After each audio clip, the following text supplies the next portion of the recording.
Hello, everyone, and welcome to this special edition of Rob Has a Podcast. My name is Matt Scott, co-host of the Wrestling RHAPup with the one and only Mari Forth, and this is Black Voices of RHAP, focused on the state of Black representation in reality TV and its podcast coverage. And of course, joining me today as we get started out, coming to you live from his apartment, the Podfather himself, Rob Cesternino. Rob, how are you doing today? Yeah, doing really great. Very happy to be here talking about this with you, Matt, and just super impressed with this project that you've taken on. Yeah, and I'm really glad that I could be here and that this could happen. And even as just backstory for how this all came together, as a Black person, as a Black podcaster, especially with the class of 2020 and the influx of Black voices, I've always kind of wondered about the experiences of other Black podcasters and what that looks like. And I wanted to talk about representation in reality TV. I've wanted that for a long time. But thankfully, last month, we saw the Asian American representation in reality TV podcast by Kevin and Sasha, which kind of inspired me to actually ask for this space to have these conversations about what it means to be Black as a podcaster, what it means to be Black as a reality fan. And there's a lot that we'll dive into over the next couple of hours. But Rob, I just kind of wanted to look to you because, I mean, you are the reason that I'm here in the first place. Going back to the class of 20, my 1-year anniversary with RHAP. Happy anniversary. Thank you, Rob. I appreciate it. I'm expecting a cake in the mail. But yeah, I just want to see why for you is it so meaningful to create space for those voices? Well, I think what's really cool about what we've been able to do is that, we have this platform where, when I started making podcasts and it was 11 years ago, like I never imagined that this would be like a vehicle for other people to be able to really express themselves and connect with people that were out there who were experiencing the shows in the same way that they were. And that's just been like a really amazing thing that was sort of born out of all of this podcasting and how much it's expanded over the years. And we really got to start working with a lot of new podcasters like over the last year, like yourself. I was also extremely moved, like in our first real interaction where you had sent me a video online a year ago, and it was just such a like touching, moving gesture that somebody made. And I don't ever recall anybody, on Twitter sending me a video like that. And that was just like a really awesome gesture that you made. And it definitely was something that I felt like, okay, well, I feel like that, the more we move in this area, I feel like that's definitely something that is making an impact on different people who are out there. And so, I'm just really proud of what you've put together here and all the different people that we're going to hear from in this podcast. Yeah, and I'm really excited. And I think that kind of ties into another point I just wanted to mention, which is that like RHAP didn't ask me to make this podcast in any way. I mean, Rob, you could have asked. I totally would have made it sooner. But no, RHAP didn't ask me to make this podcast, and I really appreciate you giving that platform and creating that space. And to the point of that video, it was me talking about just how thankful I was for the space you were creating, because I had experience in the sexual assault activism space, and you did such a powerful job tackling that in the previous Survivor season. And then, I mentioned in there like Father's Day and my experience with that, and you've talked about your dad, and then everything after the murder of George Floyd, and how you dove into those conversations. I, as a patron of RHAP, actually, I became a patron that day. But as a patron of RHAP, I was so just thankful for that space. And I really believe in RHAP, and, diving into these conversations that we're going to have. There are definitely positives in our experiences and reflections on reality TV and the podcast coverage and how things have gone.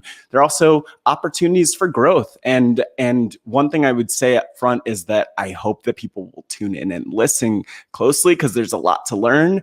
I always learn so much from these different conversations, like outside of the podcasting stuff, which I don't feel like I talk about in RHP a lot. Like I love to interview change makers and people who often aren't heard. And I mentioned to you, Rob, I'm in San Francisco now. And I did a film a couple of years ago, 20s and Change San Francisco, where I was just interviewing all of these diverse voices. And like, while I think in this podcast, the listeners will hear the range of perspectives and like the uniqueness in different voices. There will also be so many different threads that I think come out, and hopefully, I don't know if it's going to be new for all of your listeners, but I know it'll be new for many of them. And I hope that, they'll tune in and listen. But do you have any hopes for this podcast, Rob?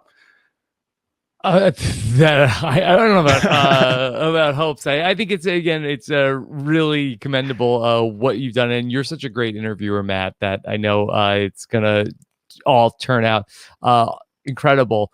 What I think is really unique to podcasting is that there's an opportunity with this particular medium for people to be able to tell their stories in ways that you aren't able to do in other ways where people can express themselves, because you have the opportunity to have this sort of long form interview style, and it's very intimate medium where you can have people like being able to really open up and express themselves. And what I really love about this format is that I feel like that often I am ill-equipped to be able to explain anybody else's like lived experience, and I feel like that we have the opportunity through the podcast to be able to have different people come on and be able to explain how their either lived experience was, or what they're seeing in a way that is different. And then you have, hopefully more, shared understanding about, this thing that brought us all here together for this particular podcast, which is a love of reality TV shows. And it's just a whole different way of people being able to, experience these shows that we've come to love over the years. Totally. And I think to that point, over the course of this podcast, there will be a number of panels, 3 panels focused on the past, present, and future. And so those include Amon Adwin, Chantel Francis, Aaron Robertson, Chappelle, Jason Reed, Asia Walsh, AJ Norris, Geneva, and Gia Worthy. So we have a lot of people involved. And then on top of that, we have a bunch of great messages from folks throughout our Black podcast cohort, I'll say, that are going to share just their thoughts on what it means to podcast while Black. But Rob, thank you so much for creating that space for us to share more of our experiences and who we are. And one thing I'll say to your point about the voices that are on the other podcasts, when we are on these podcasts able to talk about representation and race and a lot of issues that come up within that,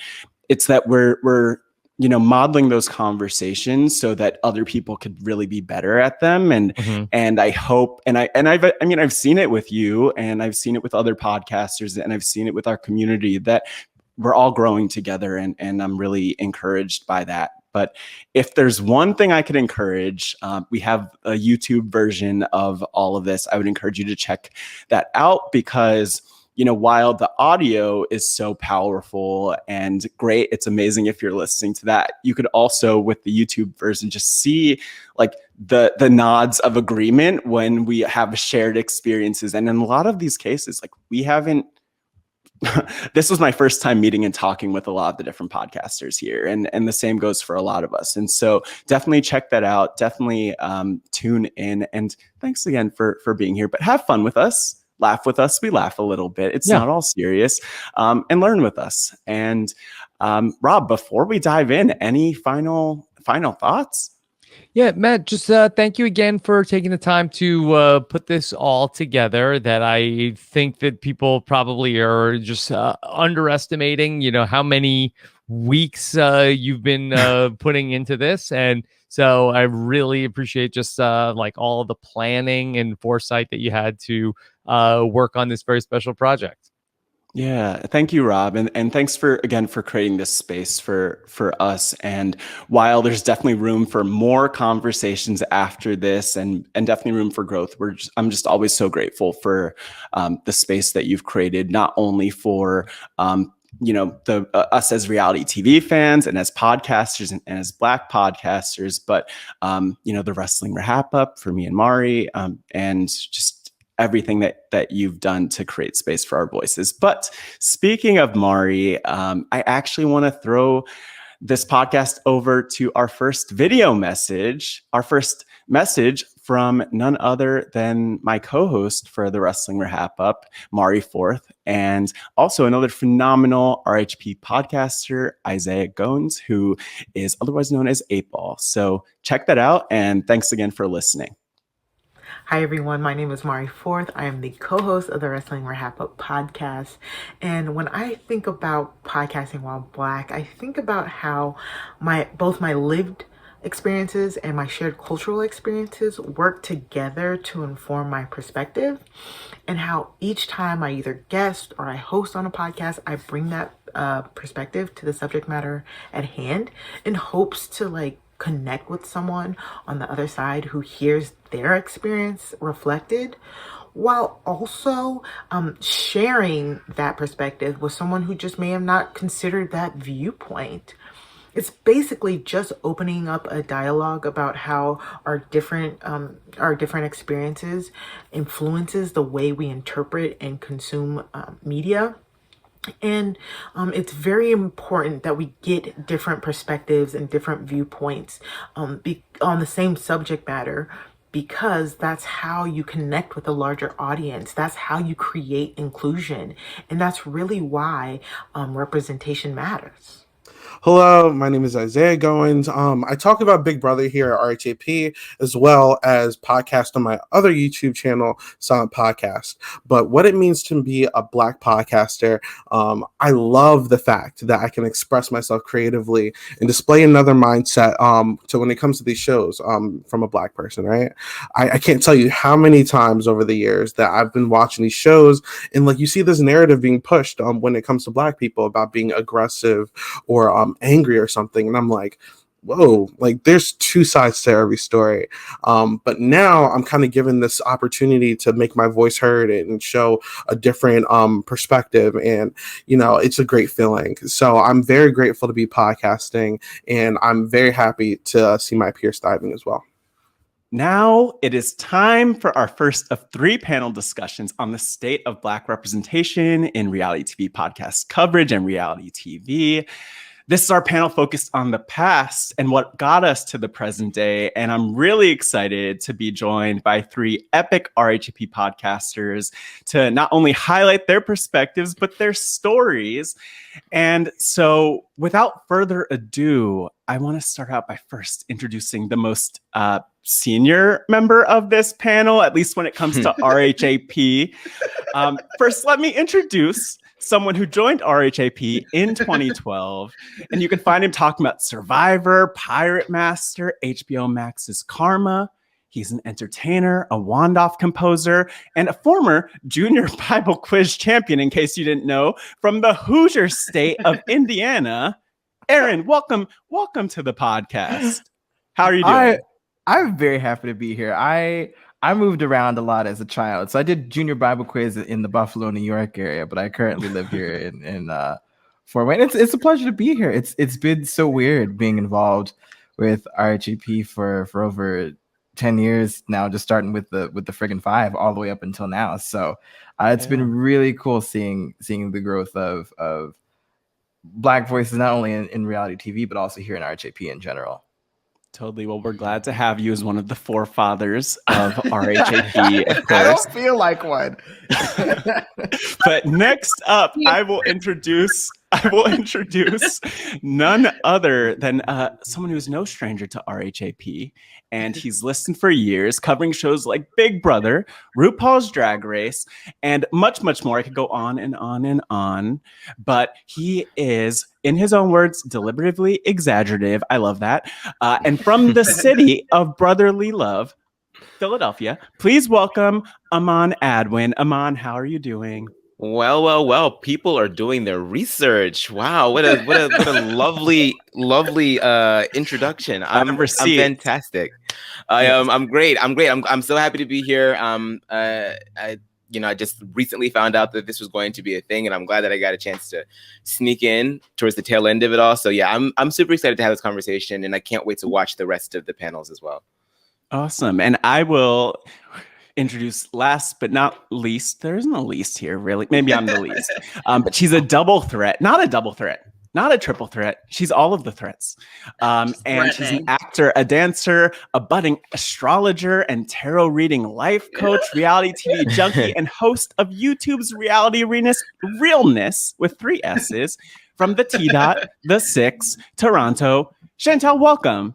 How are you doing? Thank you for having me. You didn't mention that I'm Aquarius, which is very important. Oh, I'm just kidding. Thank you so much. You definitely did your research. I'm like, are you on IMDb? What's going on? How do you know so much about me? But I'm super happy to be here. I remember, I think I was living in Vancouver at the time, and my mom was going on and on. She's like, oh, do you remember Rob Cesternino from Survivor? He does this podcast. And I'm like, I don't know what you're talking about, Mom. I don't know what you're talking about.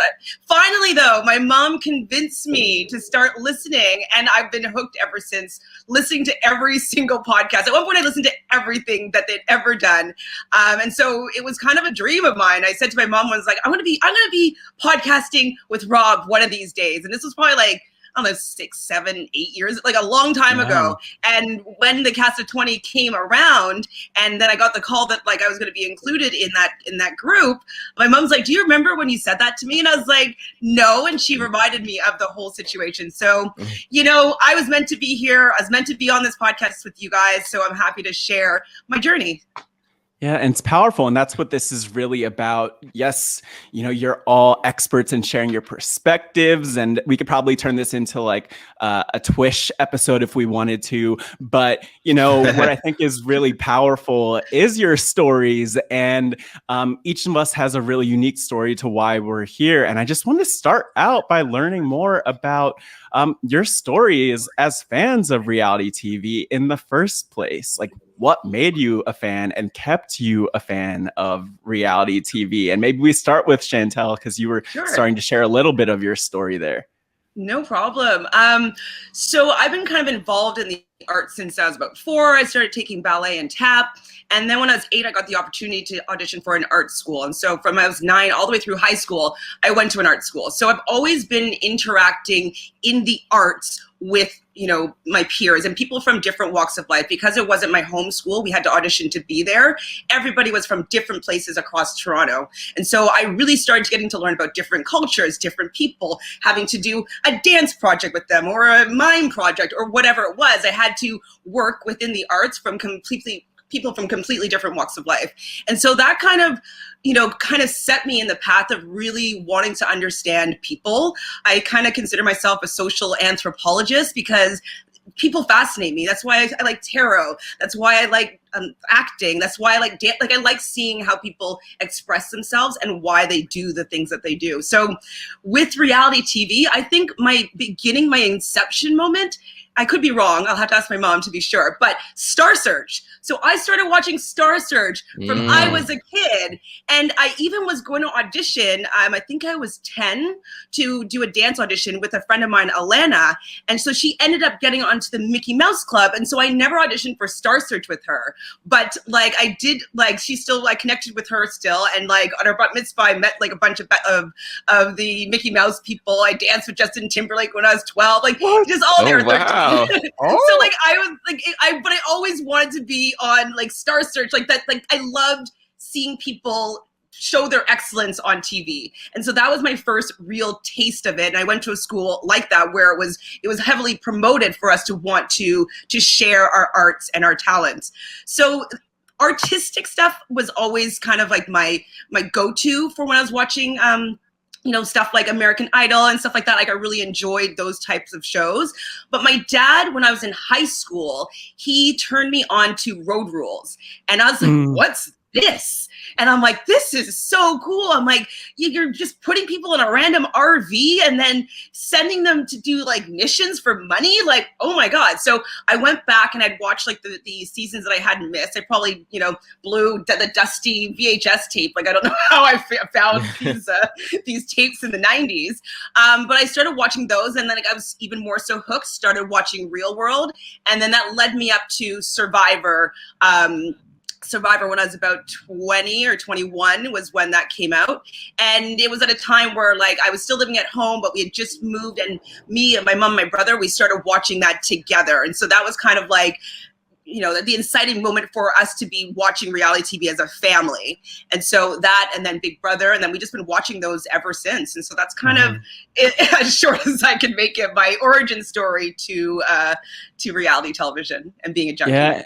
Yeah, and I'm really curious where there's overlap between you, Aman, and you, Aaron, because I know this is a panel of performers. We could probably organize something that would hopefully this is entertaining for folks too. But Aman, just to go there, did you have a similar story, or what was it that drew you to reality TV? And like one question I have within that is just what role representation played in that experience, if you could recall.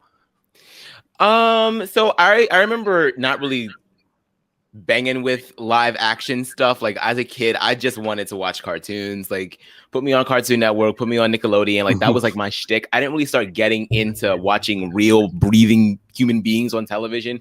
Probably not until like maybe 5th, 6th grade, and that's when I started to like really venture out into that. The first real show that I remember grabbing me, because I did like game shows. I remember like watching The Weakest Link and stuff like that. Yes. That was kind of like, that was probably like my very first taste. But I think the very first show that got me was America's Next Top Model. So I remember watching it for the first time. I was obsessed about everything with it. Like I loved the photo shoots. I loved how campy it was. I loved how Tyra Banks was just insane. We were rooting for you. Yes. How dare you? Learn from this. A moment. It's in my bones. I loved how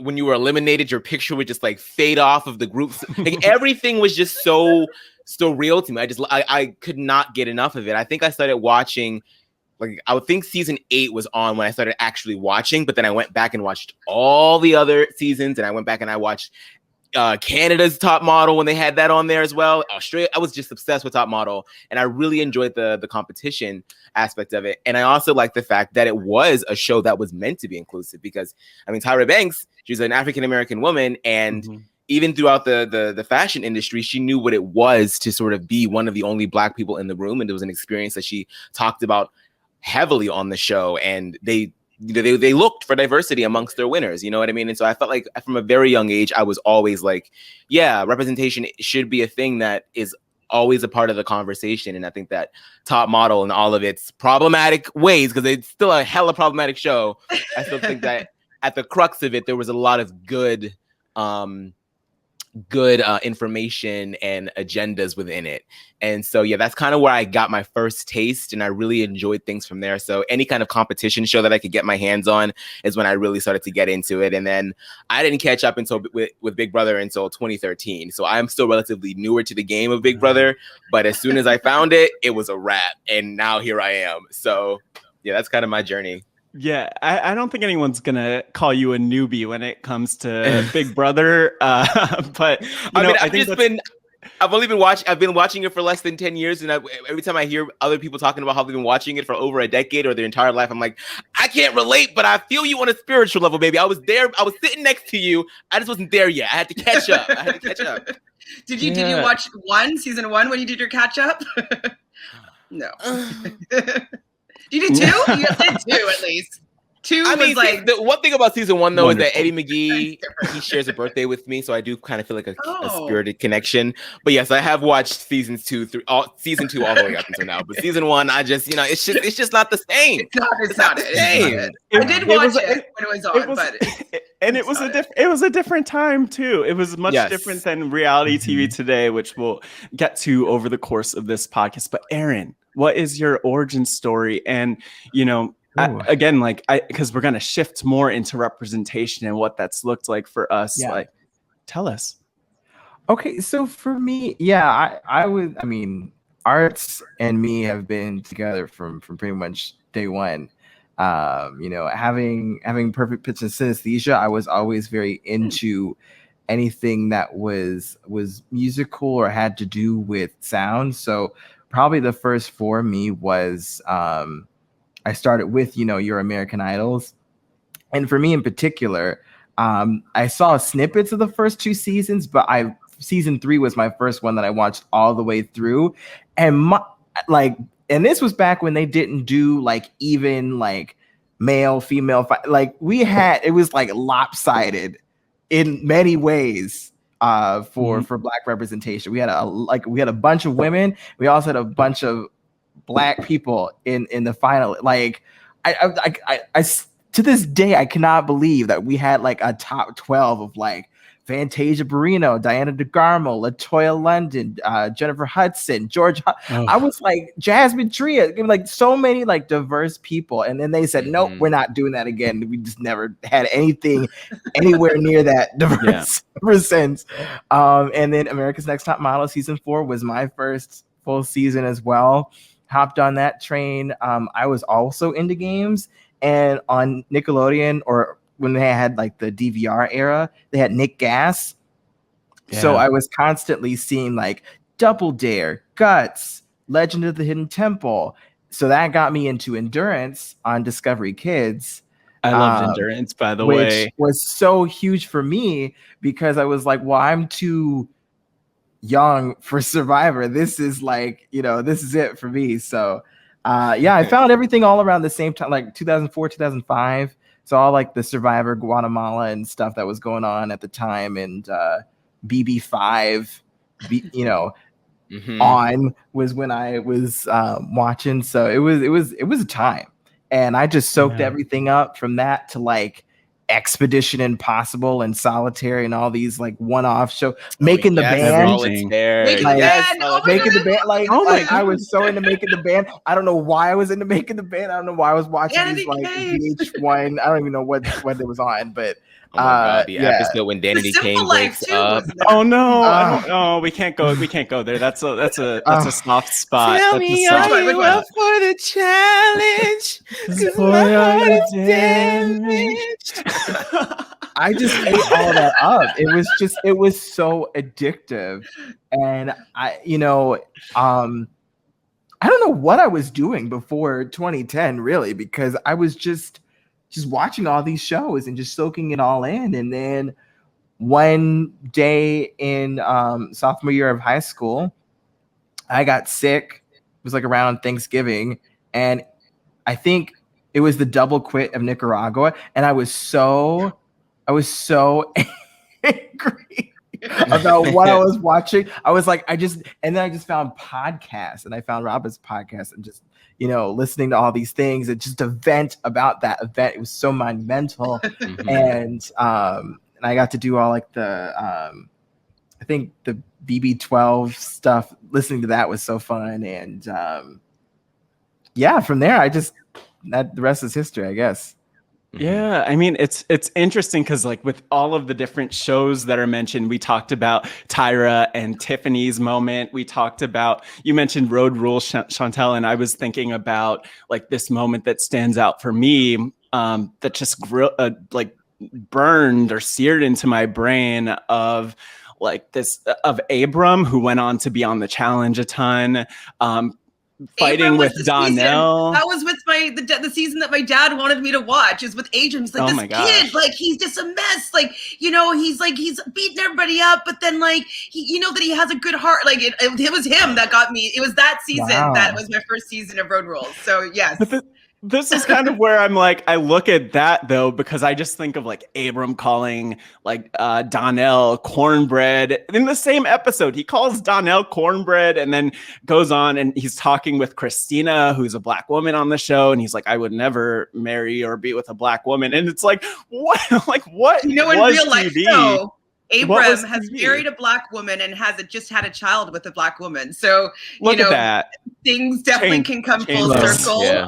Look at God. This is good to Won't he know. do A it? good update on his story. But I kind of like with that in mind, I kind of wonder about like what reality TV was that we grew up with compared with what it is today. Because like all of the shows you mentioned, like I was kind of consuming it. Like reality TV was my thing as opposed to like cartoons or scripted dramas or anything, even though I was like kind of watching a little bit of all of it. And so, yeah, like I wonder what's been your experience looking back on that time in regard to like Black representation specifically. Because I think it's complicated. I'm sure that there are a lot of there are positives and there are negatives, but I'd love to know if anyone's stories stand out to you or if any memories stand out to you in particular, like the Abram, Donnell, Christina thing did for me. I feel like for reality TV, I mean, because like I said, with Top Model, there was so much representation because Tyra really did stress that. So I feel like I always I felt like a lot of my viewing experience that was always at the forefront of the conversation. And I think that in general, back in the 2000s, because that's kind of like 2000 is kind of when reality TV really became a thing. I feel like other shows that, you know, weren't really, that it didn't have a Tyra Banks involved. I feel like, there were lots of conversations about race, especially if the cast ended up being multicultural. And I feel like in comparison of today, I feel like a lot of shows shy away from it now because they don't necessarily know how to handle it, because they know that some of the things that were said in the past on reality television have been extremely problematic, very racist, very, you know, sometimes white people would just be out here telling you how they felt about Black people and expecting everybody to be like, yeah, buddy, me too. And in a lot of ways, I think that's probably what was happening. And now that people realize that that's not okay anymore, now they're like, well, we're just not going to say anything at all now because we don't know how to handle it. So I feel like reality TV back then in terms of race, I felt like if you had to be like within a niche show in order to have like real representation. You know what I mean? I felt like for talent competitions like American Idol, where Black music is so popular, you're always going to have Black people that are showing out on a show like that. I felt like for shows like Making the Band that are run by other Black execs, you'll see a lot more Black representation on there as well. But when it comes to shows like The Bachelor, or when it comes to shows where they're searching for even Survivor in the beginning stages, like I feel like there's a little bit less of a emphasis on that, and so those are the shows that are still to this day having issues because they're trying to like deal with years and years of practices of not really having to worry about representation, not even just Black people, but just all kinds of people. So I feel like I was kind of fortunate in the way that like most of my viewing was America's Next Top Model. So I didn't really feel the pressure of it all as much, but I was very much aware that it still was an issue, because like every time I would be sitting down watching reality TV with my parents would be like, hopefully the Black person wins because you know they're gonna vote him off, right? And I'm like, why are you so jaded? But that was their experience. That was what they saw. Yeah. So yeah, I would be doing the defending like that myself, but also with going to an art school where there's 30 people in each grade. And maybe there's 4 Black people in each grade. Yeah. So, there's like 20 Black people in the whole school. One was Arissa Cox, just so you guys know. And so okay. So she was a year older than me. And so we went to the same school. So I've actually seen her whole her career. And I did audition for the Lofters as well, because like I was in that space and I wanted to be on the Lofters because like it was kind of like Big Brother. But back then I would say that I kind of had the idea that Black people were just had to kind of put up with whatever bits and pieces that the show was going to give them. And so, you know, like even in that Abram situation, like I would probably be defending that situation, being like, well, he doesn't know any better. And this is a social experiment. Yeah. And so like, he's just going to be reacting like with like how he grew up and what his culture has taught him. And so like, I would be making excuses for these behaviors that are being shown on TV because it's a social experiment. But like the me of the now wouldn't be able to watch that in the same way. But back then when I'm seeing this all for the first time, I was letting all these things go because like, we weren't allowed to use the race card ever. You know what I mean? You have to be like, oh my God, like, I can't call it an injustice. I don't want people to say that I'm pulling a race card here. And, you know, especially being in the art space where you're just hoping for any opportunity. You want to seem as though you're going to be easy to work with, that you're not going to be the angry Black woman. You're not going to be all the tropes that they don't want you to be. So you just become compliant. You hold your tongue, you be agreeable and be able to be worked with. And I think that that's what a lot of people in that space was going through at that time. And so it's easy to look back now and be like, I can't believe they said that. But also we were handcuffed by the idea of keeping our mouths shut back then. So I don't think that it would fly today. Absolutely not. But back then, I don't think we could have done anything about it. Yeah, it was an interesting experience sort of being involved in the arts a lot growing up because I felt like I had to do so much policing of myself, you know, to make sure that I was palatable for and easy to work with, especially in theater where connections are so important. And you know, being one of the few Black people in like maybe an all white or an all just like situation, it wasn't surprising for me to see that on reality TV. So I just assumed that was just how it always was supposed to be because it was just what life was. And I feel like now that I've grown older, I sort of have realized the importance of representation and the importance of seeing different voices. And, you know, even in theater, like in terms of the Black roles that are out there, I mean, they're very, or a film or whatever, you know, it's always a slave or like we're in some sort of time period and we need the token Black friend who's like, you know, really loud and outgoing, you know, like, something stupid like that. And I feel like I've really valued seeing not only, you know, people who may fit into stereotypes, but also just seeing people in general of Black people in general of differing personalities, because that is the reality. And so seeing things like Survivor, for instance, even within Cook Islands and Fiji, you know, the 10 Black people that they had for that, they were all so different from each other that it sort of allowed people to see differing personalities. And that's sort of my hope for the future, is people being able to see that even though we may like quote unquote fall under the same umbrella of Black people, we were so different from each other. And there's so many cool people out there of differing personalities and differing likes and dislikes that you may not have really seen, because we've only seen maybe 3 types of people. And that's just reality TV casting in general, at least for the first, 20 years or so that we've seen. I still don't think they know how to cast Black people on reality TV. I think they're doing better, obviously giving more opportunity. But like I've auditioned for many, regular TV shows, and then also auditioned for reality TV.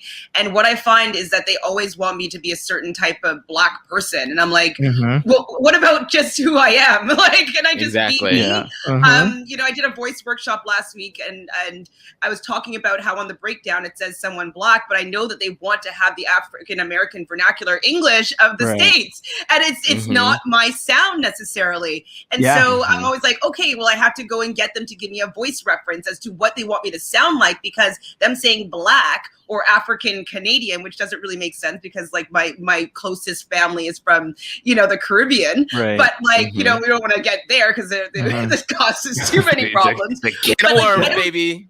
I don't think they understand that there's not all Black people are the certain stereotype that they have in their head. And so even for, say, Big Brother, like they'll want me to, when you're going through the audition process, be like, okay, so like, what do you like? Or what, like, who are you really? But they want me to be like, okay, like either I'm really church going, or I'm really, you know, different tropes of particular Black people. And even to this, like last year, I was in like talking through Survivor, and I was like interested. I wanted to see if I could do Survivor. I don't think I could hack it, to be honest. I think I could do. Come on, you can. You've got it. You've got it. For anyone who's watching the video, you have those trees behind you, the palm trees and the beach. So clearly, I mean, if I got on the beach, I would win no matter what. But I think it would be very challenging.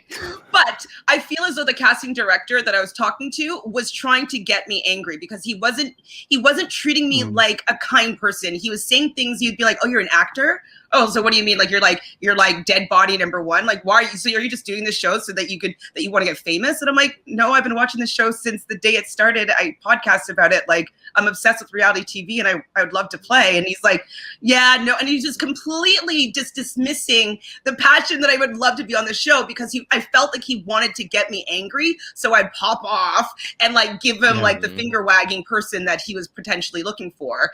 And so that's kind of what's been my experience, that I'm not Black enough to be able to represent whatever idea of a Black person, whether it's scripted television or reality television. I'm not sure where I fit in because my skin color isn't enough, you know? Yeah, and I think like the thing that's so powerful about that is that's a trend that we've seen going on and on for years. And Aaron, you also referenced like this idea of not always seeing Black people who represent you, but that's still really helpful and powerful. And it's funny because it's like, and someone said it earlier, but like you take what you get in these situations. And I remember growing up kind of being like, well, you know, I'm Black. I'm from like New Jersey, and like this, and I am who I am because of the circumstances I grew up in, right? And yet that's not the thing that they want. They often want in casting, or they've often wanted that stereotype.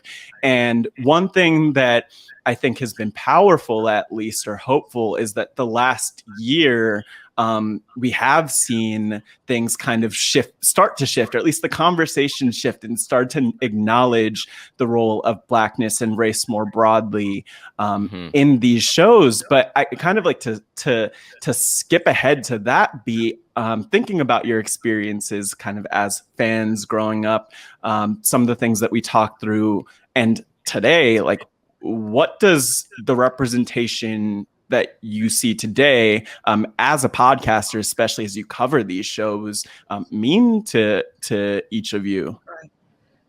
It's gonna make me cry. Go ahead. No, I mean, I think it's a great thing. I think that it's really going to help people understand all of the facts that we've been talking about today. I just think people oftentimes are very ignorant, because I mean, life is easier when you stick with the people that you know. And a lot of times people never leave their hometowns, so they just, they stick in one place and don't really do a lot of venturing out. And so the imagery that gets delivered to them on their television sets are the ones that sticks with them, and those are the stereotypes that continue to persist.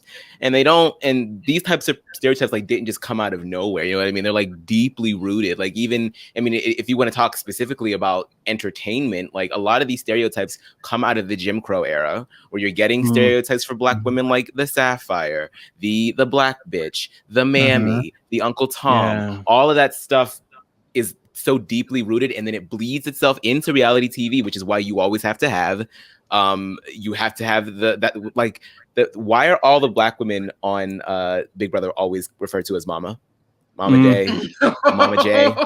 Like, people don't realize that when they say words like that's coded language, and a lot of times it goes over your head because it's just so ingrained in our culture. And so I think now the fact that we are finally being like, okay, let's throw some more people in the mix so that we can actually have an honest conversation about what's been going on. I'm very hopeful. I mean, I think that's the only way to make change. And, you know, at RHAP, we've been doing it. The class of 2020 has been great. We've gotten a lot of perspective from a lot of different types of people. And I just hope that that sort of culture continues, because I think that people are learning. I don't think that people are always going to be up in your face about it. You know what I mean? Like, I don't think that everybody's going to be, you know, oh my God, like I met a Black person through podcasting today. Like, but I mean, I've gotten a couple of DMs from people that have said, you know, I've learned a few things here and there. So yeah, I think that it's mostly positive. I think that there's still going to be some missteps and some misfires, and people are still going to make mistakes. And like Chantel said, like there's still issues with casting. Like I think those are going to be around for quite some time, because it's a system. You can't change a system overnight.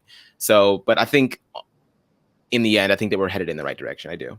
That's so beautifully said, Aman. And just, I think I'm so curious to hear your thoughts, Chantel and Aaron, like, to build on that. But Aman, you touched on something that I was so curious about, which is like, as podcasters, what is that thing that we want to get across to listeners, or that you individually want to get across to listeners when it comes to the media that we're seeing? So what I take away from Aman is even just that, hopefully the listeners and people who tune into this could look at the media they're consuming more critically and think, like, is this offensive? Is this something that is supporting Black identities and supporting the diversity of Black identities? Or is this something that is perpetuating stereotypes? You know, these are good things to think about. But yeah, would love to hear from you, Aaron, Chantel, with thoughts, and also just what you hope to get across with your voice.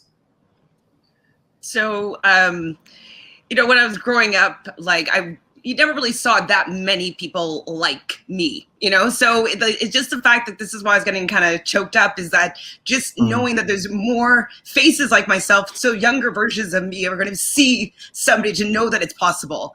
And like, that's what I find is so amazing about just like even being a podcaster, is that, you know, seeing somebody that looks like them on screen gives them the broadens their idea of what is available to them. And I think like that promise is what I represent, whether it's through being involved in the creative arts and as an actor or as a podcaster. I think just having that visibility it gives hope. And that's what I want to inspire in somebody young, because I didn't really have that many opportunities to see people like that. So I had to become that for somebody else. Mm-hmm. Wow. And Aaron. Yeah. I look back at all of the books I've read and all the TV shows that I've watched and all the musicals or plays that I've seen. And there are so many characters out there across all of those mediums, but there's so few that looked like me or was any resemblance to anything. So I kept finding that I'd have to find some kind of like something in common with, you know, whatever I was given, you know, and having the opportunity to not only be a voice in the community, but be somebody to inspire those, you know, younger than ourselves, older than ourselves, people of all different ages.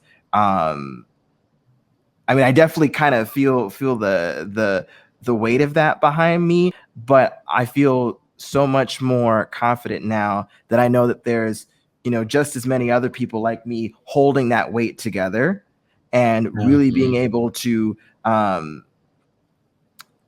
a platform to express ourselves in different ways. You know, I challenge those that are listening to this, like, listen to all of the different voices that are here, just here on this podcast, and multiply that times, you know, 100,000. You know, there are so many people out there in this world that aren't necessarily here, that are completely different from us, and having the opportunity to really understand that there are so many stories out there than just the 20 or so that they keep pulling off the shelf to present to us like we didn't see this before. It's exciting. I want to see those stories, and I feel like we're gonna have the chance to finally see those stories and being able to share those stories and talk about them with our own different voices. So that's something that I'm looking forward to in this decade. I feel really, really good about where reality TV is going. It has a long way to go still, but I do feel like we have to take a look at what comes out soon. But yeah, if it goes out, we'll be good. And also, sorry. Oh, sorry, Chantel. I just want to say sorry. I scoffed because I'm just thinking, I'm like, it's just not. These are not new concepts. Why are people so shocked when they're like, oh my god, like, you've had an experience that wasn't perfect? I'm like, I've been spat at. I've been called the N-word thousands of times. Like, I've really had to go through a lot of shit that like nobody really knows about. But like when people are so surprised by like, I can't believe that systemic racism exists. right in front of my face. Like that's why I scoffed. I didn't want you to think that I didn't appreciate what you were saying. I was just kind of, just calling some people out for their surprise. Yeah, and I mean, no, you're fine. It really, you're right, and it really is not. It's not a new concept. It's not anything. I mean, it's new to some people because they finally decided to take, pay attention. Yeah. But I mean, I think that we also just need. One of the ones that I wish for is just that people just realize that we're just people. You know what I mean? Like Black people are just people. Like it's not. You don't have to like handle us with kid gloves. You know what I mean? I feel like people don't know how to walk and chew gum at the same time. Like all we're asking for here is representation. Yes. Across all spectrums. The way that you do with white people, because you can have someone like Nicole Franzel and you can have someone like Janelle, two white women. Two blonde white women, but completely different in personality and background and taste, and you know what I mean? That's all we're asking for. We're just asking for that level of nuance. And I feel like that's such a simple concept, but until you are willing to let go of all of your preconceived notions about what we are supposed to be, we're not going to get anywhere. So I just feel like people just need to be reminded. And I think that reality TV in a lot of ways, and no shade to theater and film and TV, because I love all those mediums, but I feel like reality TV in particular is such a special window into that because of the fact that it is unscripted, because of the fact that you are deliberately putting people together that come from all walks of life, and the conversations that get birthed from that. That's why they turn into viral moments. That's why reality TV is so engaging. That's why more people are going over to reality TV and kind of leaving scripted stuff along, to the wayside. So I just hope that people are able to realize we are just people, and you don't have to be so afraid, and you don't have to be so. We can have these conversations. You just have to be willing to have them, and it's as simple as that. You know what I mean? And that's when you see real change. And these conversations could go on for hours and hours and hours. That's the thing. Like, this is only a sample of our perspectives, but there's so much more to get into and to learn. So I'd encourage people to take the time to not only listen, because the podcast listeners love to listen to different perspectives, to listen to those different perspectives, like the Casualty with Iman and B, which gets into a lot of the complexities. And one thing I just want to mention, just as we talk about all these experiences of Black people not being a monolith, is like all of those intersectional identities. Like for myself as a Black queer person, it's like, that's one perspective, but that's my perspective too. And it doesn't represent all Black queer people. It represents me. And we need to take more time to listen to each other and listen to the Casualty and the Purple Pants podcast. But speaking of which, I actually just want to take a moment to ask you, well, one, to thank you all for this time, but to ask you, where do you want to be found? Where do you want the listeners to find you? Maybe start out with Chantel. I knew you were going to come to me. Well, one thing I just wanted to kind of button up just with the conversation, and then we'll lead into where you can find me, is that what has been really interesting is like, so I have a love and a passion for reality television. And, because there's been this huge shift in the way that people are being represented on our screens, it's forced conversations to be had. And so I know a lot of people are uncomfortable and be like, I just want to watch The Bachelor. I don't want to be talking about race, or I just want to watch The Housewives. I don't want to be having these conversations. Like, I just want to have, and I understand where they're coming from because yes, it's uncomfortable, but I am really grateful for reality television to be just allowing the opportunity for these conversations to have. And so I covered on my reality TV channel, Reality Realness with 3 S's on YouTube. We were covering last year Matt James' season as well as Tayshia Adams' season of The Bachelor and Bachelorette.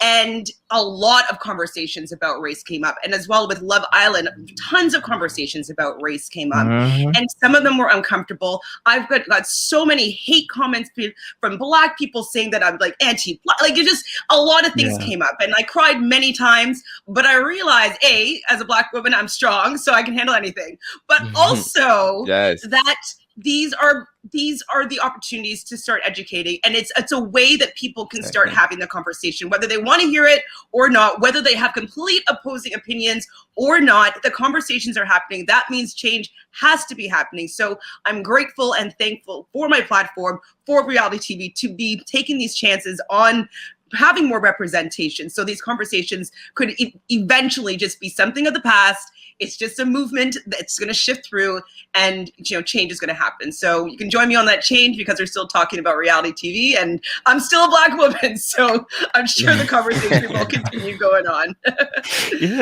that's powerful. And Aman, just where do you want to be found, and any other final thoughts you have for now? No, thank you so much for having me a part of this panel. You can find me on Twitter at Aman Adwin. You can also follow me on Twitch at the same name. I am going to be picking up with Drag Race All-Stars 6, which is going to be premiering later this month. So check that out on the RHAP feed, as well as my involvement with Bryce as well. Got that going on. If you're a fan of Glee, check out my podcast with Matt Lagori at the Choir Room. And Big Brother season is going to be upon us once again. So get your Twitter fingers ready because it's about to be a doozy of a season. I can feel it. It might be an All-Star season. It might be. Who knows? Please never again. No. Thanks, Aman. And Aaron, just wrap us up. Oh my goodness. So I don't really use Twitter, but I'm on there at AA Robertson 94. I started TikTok a month ago, or picked it up a month ago, and Instagram. They're both The Orange Double A, THEDOUBLE. Wait, I can't spell.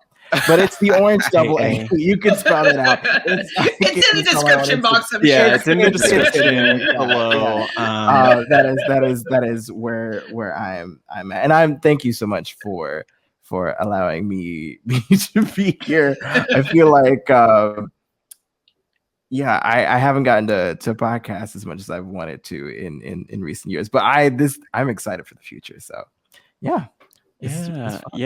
And I'm just so thankful for all of you and for this time. And now I just want to learn more. I hope everyone wants to learn more about each of you and your stories and follow along with everything you mentioned.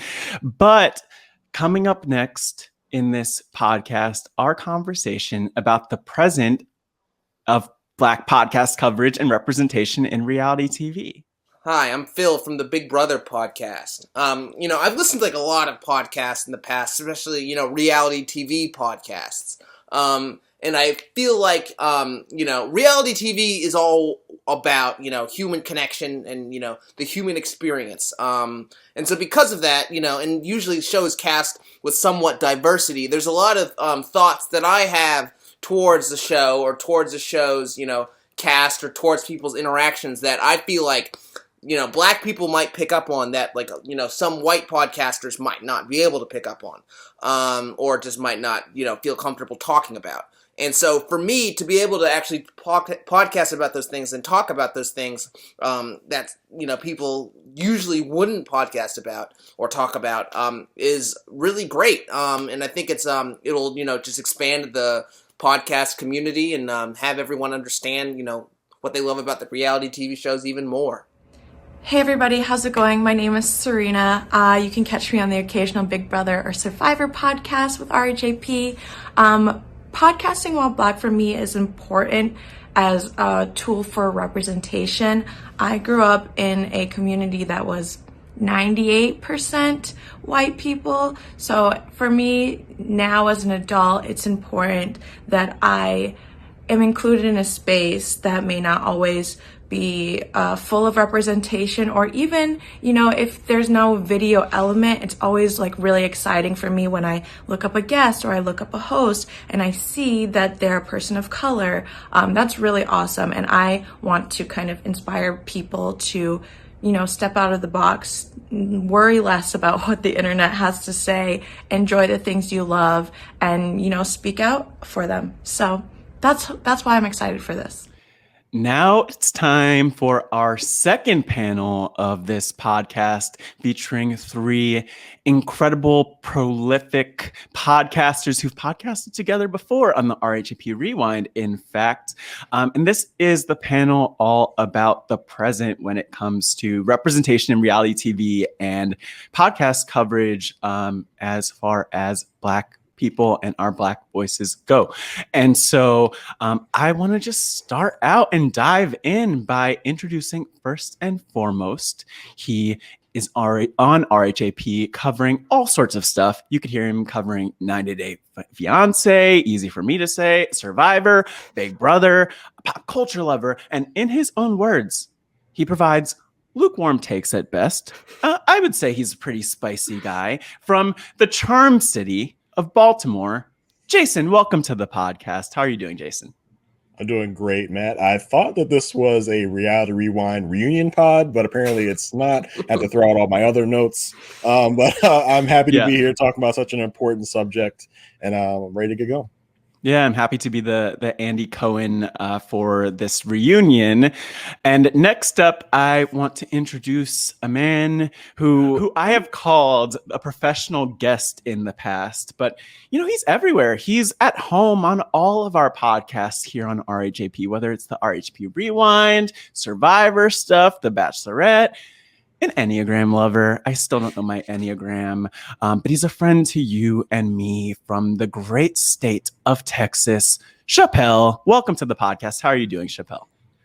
Matt, I'm good. I'm happy to be here. Thank you for that introduction. It was wild. I didn't know where you were going, but I could see myself as a like professional guest. Yeah, that's probably what I call myself.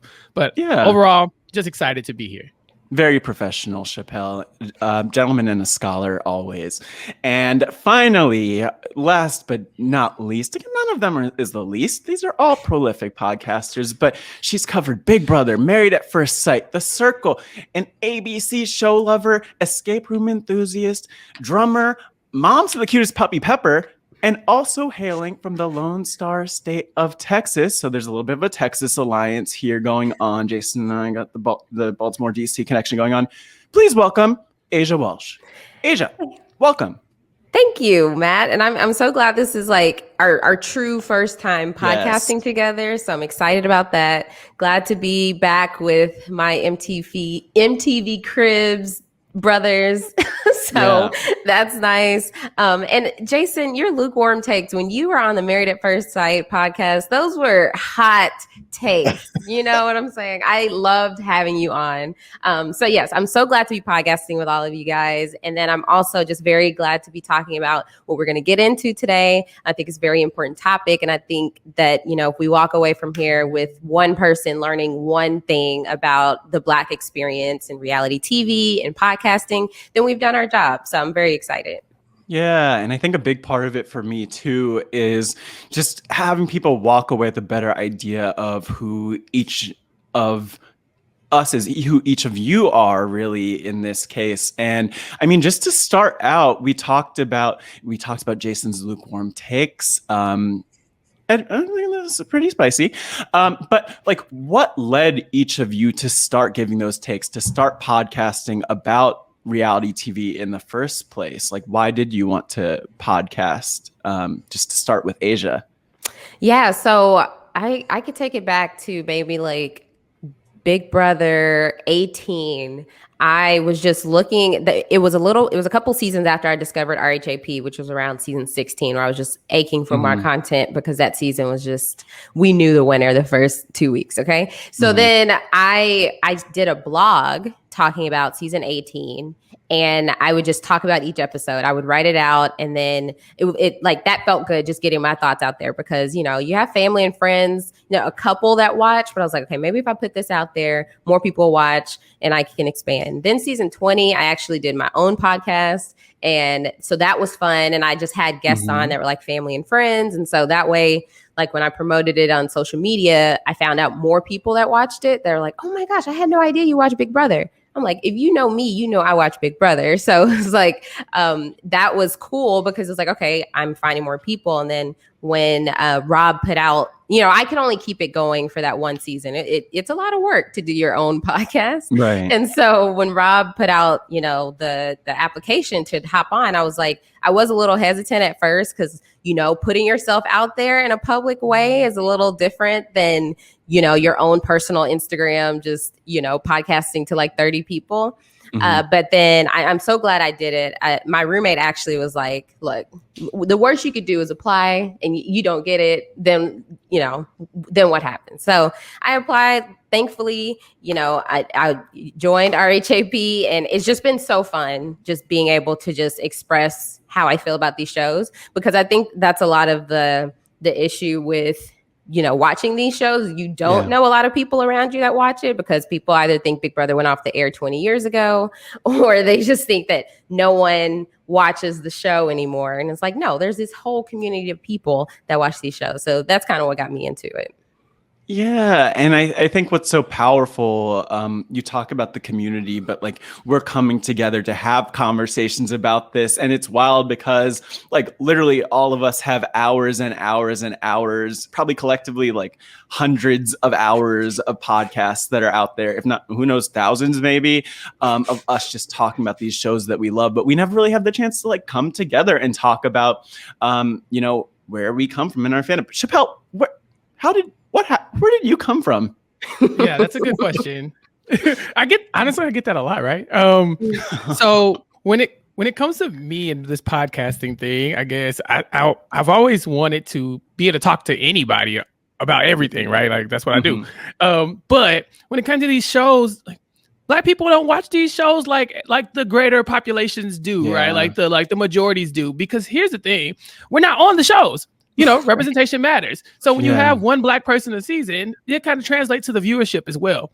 So for this show to be something that I really like Survivor or Big Brother, it was impossible to find anybody in my circle of friends or in my network that watched the show, because I mean, they're like, there ain't no Black people on there. Like, and I watch the shows that have the Black people on there, and I love talking about those. But I was just dying for someone to talk to me about Survivor. Like, I would have paid someone to talk to me about Survivor. Seriously, I ended up becoming a patron of RHAP, so I guess I do end up paying somebody to talk to me about Survivor.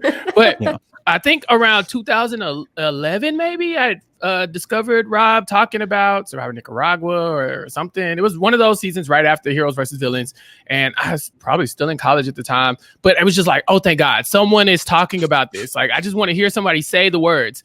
And so I've been listening ever since. I probably became a patron around, I don't know, a few years ago. And then I called in on a patron call one time to talk to Rob. He was looking for new patrons who had never spoken before. And I'd been a patron for years and had just never, I mean, what was I going to say? I don't know these people. And so I was like, okay, fine. I'll call in, you know, worst case scenario, I say something stupid and I never talk to Rob again. But I felt like the conversation went really well. And so I had the time of my life. And so the next time I got the, you know, when like Asia said, we got the like invite to apply. It was like, okay, worst case scenario, I say something stupid and I never hear from Rob again, and I could go back to listening, but it's worth a shot.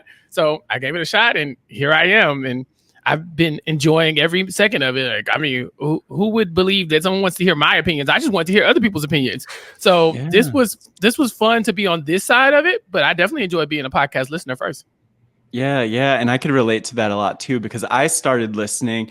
I was actually telling someone this story, which I realized like I probably have never mentioned before as an RHAP listener, but I started listening to RHAP in like I remember specifically March of 2017, because like that was after, for me, again, everyone's story is unique of how we got to RHAP, right? But for me, like my dad passed away that spring, and I was just like in this mode of like let me consume some content as I like grieve actively and go through the process, which I did. And I'm really glad I did. Like, consuming content also was so huge. And so like that's a place where Rob and all of the voices came in for me. But I think what's so cool is that we're able to come and like I'm seeing the theme of community and these different connections that we're able to form through all of this.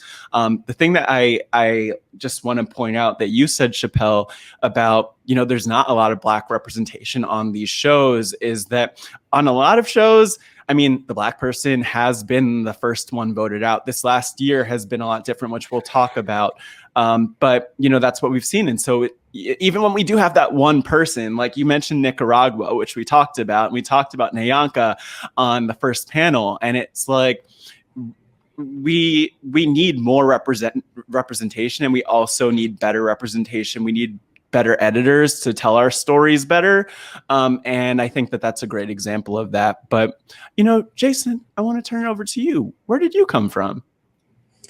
Probably about, you know, like many of us, I think when we listen to podcasts, we kind of imagine ourselves in the conversation and what we would say and what kind of takes we had. So, you know, I've always done that ever since I started listening to podcasts, probably about 10 or so years ago. So probably back in, I think it was 2014, because it was Kagayan that I had just randomly started rewatching Survivor again, because I had been away for many years. Started out in the first season. And I think probably due to the fact that there wasn't a lot of people to have that conversation with back in 2000. You know, there were some message boards online, but not a lot of people in my everyday life that I would talk to about it. So probably because of that, not really having a lot of conversation, I kind of died out my fandom of Survivor probably around season 3 or 4. And then fast forward to season, you know, whatever in 2014, I'm randomly flipping the channels. I hit Survivor. And I'm like, oh, it's Survivor. I watched this a long time ago. And it hooked me again instantly. And so as I was watching the season, I also recently started listening to podcasts. So then I was like, you know what? Like everything else in my life, I want to deep dive into this content that I'm now, you know, absorbing. So I want to, what else is out there? So I randomly go into the podcast app, type in Survivor to see what's out there. At the time, there wasn't a lot, but of course, the first hit was Rob Has a Podcast. So ever since, I've, you know, been a RHAP fan for these 7 years now. So that's where I come in. Yeah, and what we all share in common is that we all truly joined RHAP almost exactly a year ago. Really, a year ago this month is when I remember the call for new voices for RHAP kind of came out, and we became members of the class of 2020. But you know, considering that it's like almost the 1 year anniversary for all of us being part of this network, I just kind of want to see like what, this is a very broad question. I'm sure we'll dig in more, but like, what has that year been like from the perspective of podcasting about about the shows that you love and about, you know, all of these different characters, and we'll dive more into the representation, but yeah, what's it been like? I could start. I would say, you know, the fact that, you know, it has been through the pandemic has played a huge part, because like you mentioned, like in my intro, like I play drums, yes. I do escape rooms. I like to be creative. Right. And like I said, I, you know, edited my own podcast, and like in college, I edited videos for people. Like people pay me to edit them, like birthday videos or whatever. So I like to be creative. And so the fact that like my day job is complete opposite of that, it's very technical. I don't get to use that creative side of my brain. And the fact that we haven't been able to just get out and travel and do things with our friends, and just have that sense of fun. This has been my fun throughout this past year. I know, like, I look forward to every single podcast, and I know this is going to be a blast. And then I'm on this, like, when the podcast is over, I'm always on this high. So it's like whenever we record like late podcasts, like usually for Married at First Sight, we go pretty late. Then it's like, okay, we finish like 11 p.m. and I'm like, all right, I'm going to be up for another hour and a half because I have to I have to come down from that adrenaline rush because it's truly so much fun to have been able to do this for the past year. And so I look forward to, all the podcasts to come. But I think one of the main elements has been the fact that, we haven't been able to do much else. And I would still enjoy it, even if the world was completely open. But I've been so happy to have this to lean on because it has made the experience going through the pandemic a little bit easier. Yeah, it's kind of wild to think about all of this last year, even in the context of the pandemic too, because that definitely affects I'm sure a lot more people from things that I read were tuning into podcasts and connecting with online communities because what else did we have? But where is this something that you resonate with, Chappelle, Jason? Yeah. Well, for me, doing a podcast for me before, the last year, for the type of person I am, I'm typically a very introverted person. I don't usually like the attention to be on me. I don't usually like, talking in public a lot. But for me, when the call went out to apply for it, it just kind of felt like it's not every day that a podcast platform you listen to actively asks for people to apply and to be on the podcast. So I felt like if I didn't at least apply, I would hear all the new voices and say, what if I had applied? What if I had done this? So I at least had to apply just to get it out there and say I did it. And it ended up, being successful. I've been on, podcasts. So it's a lot more than I ever could have imagined. And it's really been a fun ride so far. Yeah. And just thinking about that application too, one thing that I know for me personally, not 11:59 p.m. the day of the deadline, but it was 11:50. And I think a part of that was where do our voices even fit in this conversation?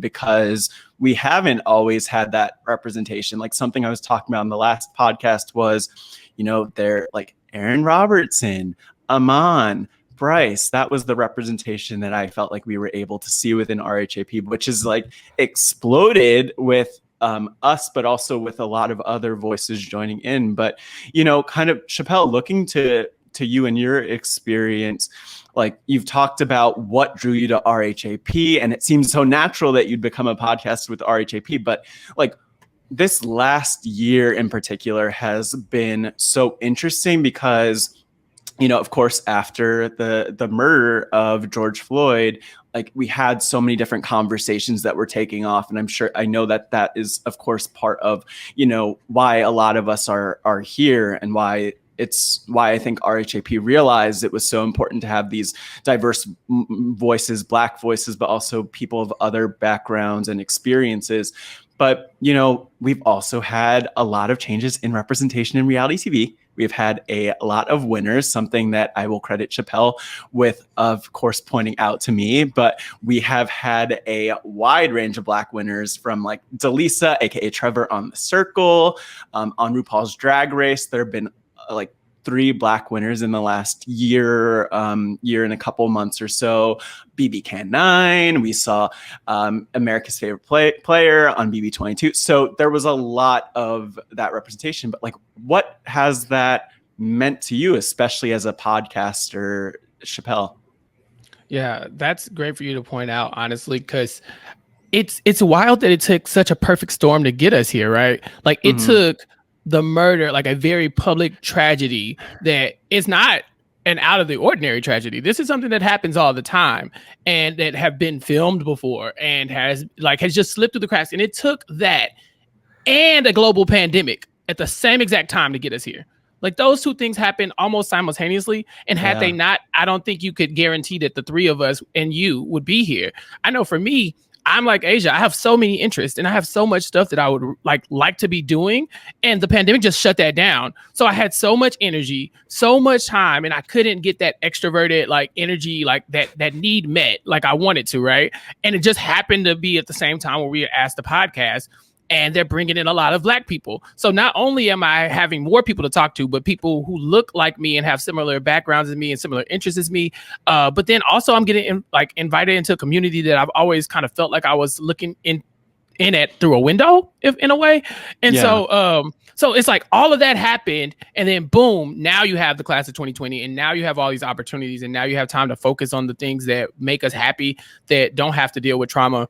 I felt like there's been a little pressure on us all to do well because we are the representation, right? Like who knows if there'll ever be another moment where you can bring in 20 Black podcasters or 20 podcasters from, different backgrounds and stuff like that. So I feel like there's a pressure on us to do well because this could be my last one. What if they don't want to hear me anymore?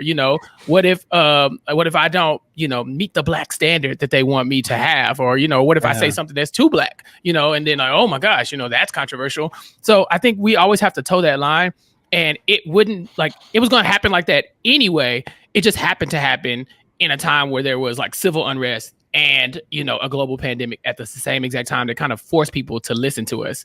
Whether we're talking about Big Brother or social issues. So I think for me, that's what this all meant. It was more about the overall, the macro view of it than the micro view of me just talking about TV. Yeah, that's so true. To your point of since we all listened before, it was kind of like as if we were we've all been watching this party from outside, like they said, looking through the window. We've been watching, we've been having fun watching them, right? And then now the door has been open. We've been let into this party. And so we're kind of like, okay, I feel the music. I can dance a little bit, but I feel like you're watching. So I'm like, okay, let me make sure I'm not doing anything that's too weird, but I still want to have a good time because I'm enjoying myself. So that's kind of that's what this experience has been like, because we're coming in with these people the challenge RHAPup just celebrated 7 years, so these are people that have been experienced with RHAP for such a long time, have so many years of experience podcasting, and then we're coming in and we're all over the place. It's hard to find a podcast where you don't have at least one person from the RHAP class of 2020. And so we're kind of I feel like we're under a microscope. It's like, okay, everyone's looking at us to see, okay, they're going to say one thing wrong because, they've only been doing this for a year. So, and to be honest, we don't look like everybody. So it's like, what are they going to say that's a little bit different? And so it's almost been like a year of proving ourselves by trying to be ourselves and bring our authentic self, because we don't want to get on and act like everyone else just because that's been working for so long. We want to get on and be ourselves and let the patrons get to know us, let fellow podcasters get to know us, all the RHAP listeners. We want them to get to know who we truly are. But then we're riding that fine line of okay, is this thing that I say or this take, is this hot take? Should I just be lukewarm? Is that going to be too much? And so it's been a very interesting experience. And so it's that has always been in the back of my mind, every single podcast I hop on. So I think when we first came on, during Big Brother 22, and it was really smart, kind of a smart way to do it. Rob would put us on a panel with him and two other experienced podcasters and have a class 2020 person on there. And I'd look at some of the comments, and you'd always get at least one or two why are these people on the podcast? I don't understand what's happening. No, it's about including other perspectives and including other people and their viewpoints. So I think that's kudos to Rob for that. And I would also say kind of a pioneer in this was Bryce in a way, because he's been on, whether it's podcast with Rob or when he first started the Purple Pants podcast, he's kind of opened that door into that Black experience and saying things that, that people may not have thought to think about of the Black identity in reality TV. Yeah. Even just building on that, something that I kind of found in my own experience was just that especially with Big Brother 22, to be honest, like it felt so hard to like find my voice within that. And now with the Wrestling RHAPup, it's cool because like we're able to bring on different guests and like, we're able to talk with different people about this like really weird thing. And it kind of forces you, when you're talking about something that's so bizarre, to kind of just like embrace it and fall into it and get really comfortable with it. But at the same time, I remember, because with BB, you're like going through you're not only like tuning into live feeds and the shows and all of that, but also you're watching like live feed updates to see what Taryn and others are saying, and you're also seeing other people's voices and how they show up and what that's like. And so I like, for me, I think the one place where I felt the most strength, one is like in panels like this with other Black people, because it really helps other people see, and this has been the case for the Wrestling RHAPup, like the most diverse podcast that I've ever been on, right? And I feel like there's something to being able to podcast with people who understand your experiences, understand your identities, but also where you don't have to be like the one who's speaking up when something racist happens and Davon's speaking on the show, and then you have to represent that, which like, so thankful for that opportunity, but it's a lot of weight to carry. Like I'm just open floor. I love to hear I love to listen to all of you, by the way, let me just say. So, please. No, I'll jump in here. No, seriously, you had mentioned like being able to relax. I'm not relaxed on any podcast ever because I'm always thinking like, don't slip up. The code switching is real, especially with me. I have to like concentrate on how I talk all the time. And even now, like I'm talking to y'all and I would like to relax, but I know we're recording, And so like for me, like that's always in the back of my mind. Like Asia was saying, like it's always present. Like Jason was saying, like we get on the podcast and instantly the YouTube comment says like, oh, look at them being so PC. We haven't even said nothing yet, but it's this is a new direction we're going in. I don't like it, like, dang, can I even talk? Can I say a word before you tell me that I'm like some like diversity hire? Newsflash, duh, I know I'm a diversity hire. It said diversity campaign. Like I ain't stupid. But like that's the kind of thing that like you can never quite loosen up about until you're around your people, right? And so like when I was podcasting with Asia and Jason and Matt or Mari, whatever. I remember one of my first podcast experiences that I just had time of my life. It was me and Mari were talking to Taryn and somebody, I don't remember. And we were just, it felt like so comfortable. I think like they were talking about they were talking about black hair care on Big Brother Canada. Yeah. And I was like, oh, thank God. Like, woo.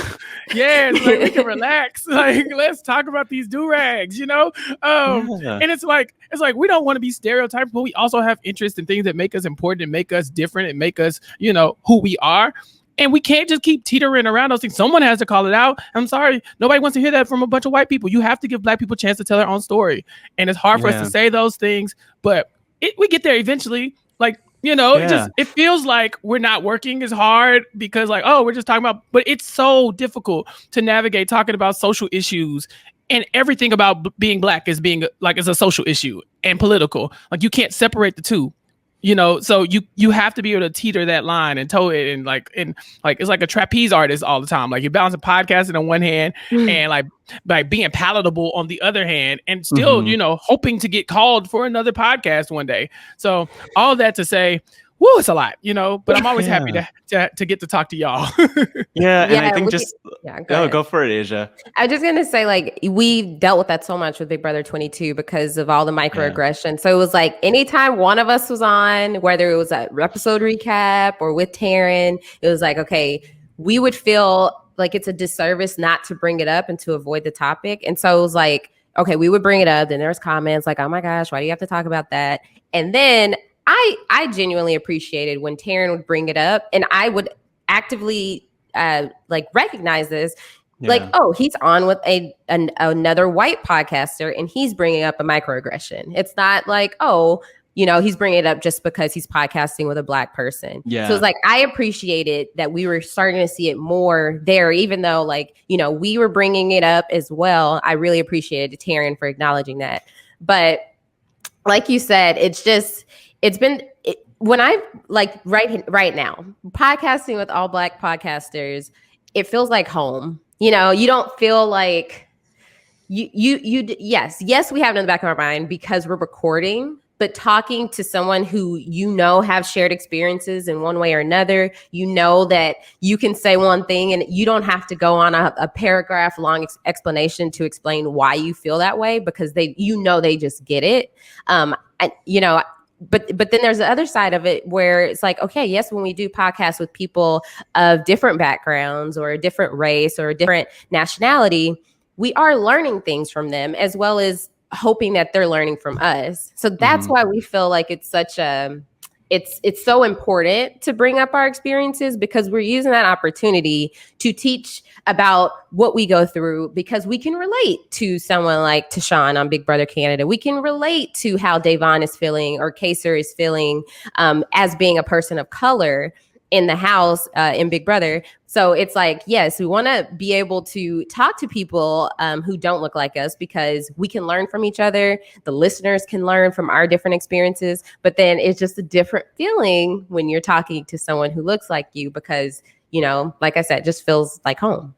Yeah, but it's also like that point of like someone who looks like you, but also like we have so many different experiences. And this is something that I loved about your podcast about Cribs, where it's like we were literally like one of my favorite podcasts of recent times because we were able to just kind of like see how each of you show up in the world and the differences. And like that came up and that was called out. And I don't think that that's something that people see. But also I just wanted to say before throwing it over to you, Jason, that like something that is so, so challenging at times beyond like just showing up and talking about these issues and being like the voice of an issue is that people don't often, again, take time to listen to our voices and to like what we have to say and just what we're trying to communicate.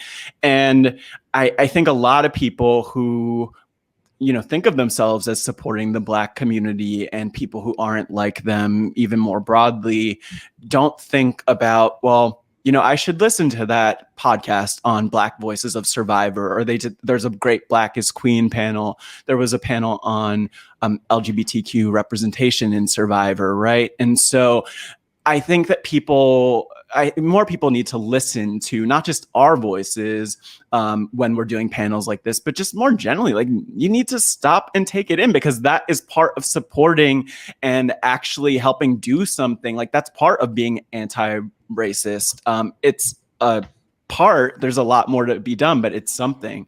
But Jason, I'm curious what you had in mind there. So yeah, I just wanted to like a moment that's really stood out to me, and we've been talking about BB22 a lot, is a moment in BB22 where Kevin Campbell, who is a biracial man, has this issue with Davon because he's speaking to Davon and she is talking about the other Black people in the house and she does not include him. Mm-hmm. So he has this issue where he's not felt like he's recognized by anyone in the house. And as a biracial man myself, that really hit me when I saw that episode and said, I felt the exact same way many times. I've grown up, the only family I've ever known is Black. I identify as a Black man. I've been raised as a Black man.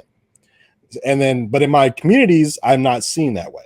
In school, I would be asked, what are you? And seen as less than because of my super curly hair.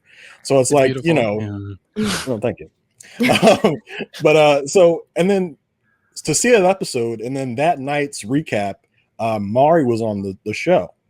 And so it comes up and Mari, in her Mari way, expertly parsed the situation and explained like kind of the both sides of the situation. And you have these, Rob, of course, is there. I think it was Melissa and Matt. And she's explaining the situation. And it's just kind of like after that's like, oh, that was really great. Thanks. But there's no back and forth. There's there's no way they can really understand it. There's no way they can really add much to the conversation, except for saying, it was great that they had that conversation, which it was. And I think it's a big moment as well for CBS and Big Brother because we've never really seen that conversation. Yeah. So and oh, sorry, go for it. Oh no, I was just gonna say you sparked something for me, which is just that like we're modeling these conversations for people, which is so powerful, Jason.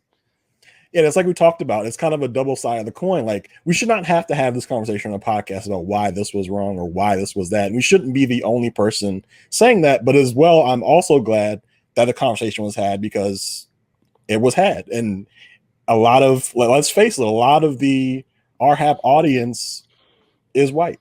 I think we can safely say that. So for that conversation to be had there, I think may or may not if it opens one person's eyes, it's worth it. I think so. I'm just glad the conversation was had.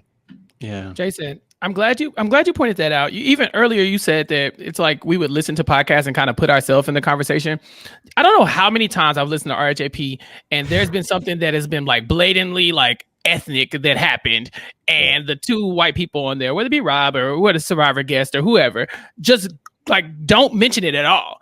And I'm like, dang, y'all ain't even gonna say nothing about the XYZ, or like they'll say something and be like, yeah, where did that come from? Oh, I don't know. And I'm sitting there like, duh, them Biggie Smalls lyrics, you gonna keep up? You know, like, and I'm not saying that the only way you know Biggie Smalls lyrics is if you black, but in my world, that's normal. So when I hear things like that in the past, I'll be like yelling at the like, oh my God, like, or they'll say, where did that come from? And I'm like, it came from this. And I remember vividly when this happened, but it's not like of their world a lot of times, but it's of mine. So yeah, we get this opportunity to kind of see something on TV that might have gotten glanced over, whether or not it was noticed, or maybe they just felt uncomfortable with trying to broach the subject because it is, something that is uncomfortable to talk about.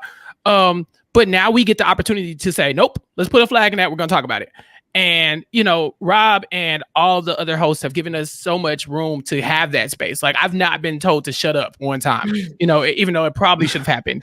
But, like when it comes to the other podcasters, now the fans can say whatever they want because everybody's entitled to their opinion. But I've loved that we've been given the space to have those conversations when they occur. Yeah. And I mean, just to like recognize the fact that we are here having this conversation, like this is not a conversation that Rob or RHAP asked us to have. It's a conversation that I suggested, and they were in full support and had just so much trust in all of our voices, really, not just me, but all of us, to have that space. And I think another piece, just to the point of the conversation now, is that I don't think that there was really an understanding that our experiences are even really different. And honestly, like, for us to come together and be like, oh yeah, you experienced that, I experienced that too. Like, then we're able to see, like, beyond what's in our own heads, the realities of what we experience as I won't even say as Black podcasters, but podcasters for RHP who happen to be Black, right? And, one thing that you sparked for me, Chappelle, is that in order to have these conversations about these like more cultural issues, I'll say, or issues that are relevant to Black people on reality TV, we need Black representation on the shows that we see. Yes, and so exactly. I really have loved like the last year, because a lot of what I've seen, like BB22, yes, we did get Davon as America's favorite player. That was great. There were also a lot of really difficult conversations on race and a lot of things happening, which thankfully created space for us to talk about these things and actually help educate people, and like explore these things with the community, with RHAP. But I kind of want to see for you, what has that for all of you, what has that representation felt like? And are there any particular like cast members that you really stand or that stand out to you? Because like so much of like the 2000s and like Chappelle, bless you for RHAP Rewind coverage and all of that, because it's a good reminder of like how bad a lot of the representation has been. And so like, what have some of those bright spots been for you in the representation we've seen over this last year? I would say the most recent season of a show that has really like genuinely made me like teary-eyed because of the beauty of the representation was Big Brother Canada 9. And it goes back to what you said, Matt, about editors. And so Big Brother 22, you have these important conversations happening, but then it's like, okay, we're going to show somebody out in the yard doing something random, and then we're going to drop in this conversation randomly. Yeah. And then it's just like, what? That made no sense. The context, like, this is something that you craft a story around, not just put it in like it's a gimmick. And so the way that Big Brother Canada 9 handled the fact that 50% of their cast was Black, Indigenous people of color, and just having Arissa behind the scenes, it made all the difference. Like that, like, put the strategy and everything aside, that alone made me thoroughly enjoy that season. And just to see someone like to speak to characters or people on the show, people on the cast, Tychon really resonated with me because he's an educated Black man. You know, I'm sure there are people that look at him, he's like, wow, he looks smart for a Black guy. And it's always that condition, like, oh, for a Black guy, or for, you know, or for a Black woman, or for a woman, or whatever. And so it was so nice being able to just see somebody be authentically themselves and be consistently himself throughout the season, and have these important conversations that were aired, you know, like with Brayden, and in the conversations about hair and just everything. I think it showed that, you know, we're not one dimensional. We're not just the people to bring drama to the cast. We're not just the people that will go tell someone off, you know, like Tychon went there when he was pushed there with like Beth or whatever. So, you know, it was so nice being able to see that with him, even though I know people had their opinions or whatever about him. I think that he was just a beautiful representation of someone who was, you know, showing that we're not one dimensional, like I said. So. Yeah, and I just want to point out, even though I'm not the biggest Big Brother Canada fan, like, it's so wild the difference that a year makes, because I did watch what there was of BB 8, and I mean Jamar, and just the blatant racism that Jamar was facing. Like, I mean, would never ask for a global pandemic to happen, disclaimer, but at the same time, like, I'm glad that got cut off, because that was really ugly and dark and disturbing, actually. But it's wild, the difference that not only a year and the conversations we've seen in the world, but to your point, like Arissa Cox being in charge now, in so many ways makes. But yeah, I'd love to hear other reactions, other representation that have been meaningful for you, Chappelle, Jason. Jason, you can go. So I think for me, like, the most recent, you know, it's not a huge show, but for Sequester, we had Billy as the winner, who was very authentically herself. And a lot of times that character on most shows are going to get voted out very quickly. But she spun it in a way where she could be her authentic self and still make authentic relationships with many different people with many different backgrounds. And to see that person go all the way and win was really great.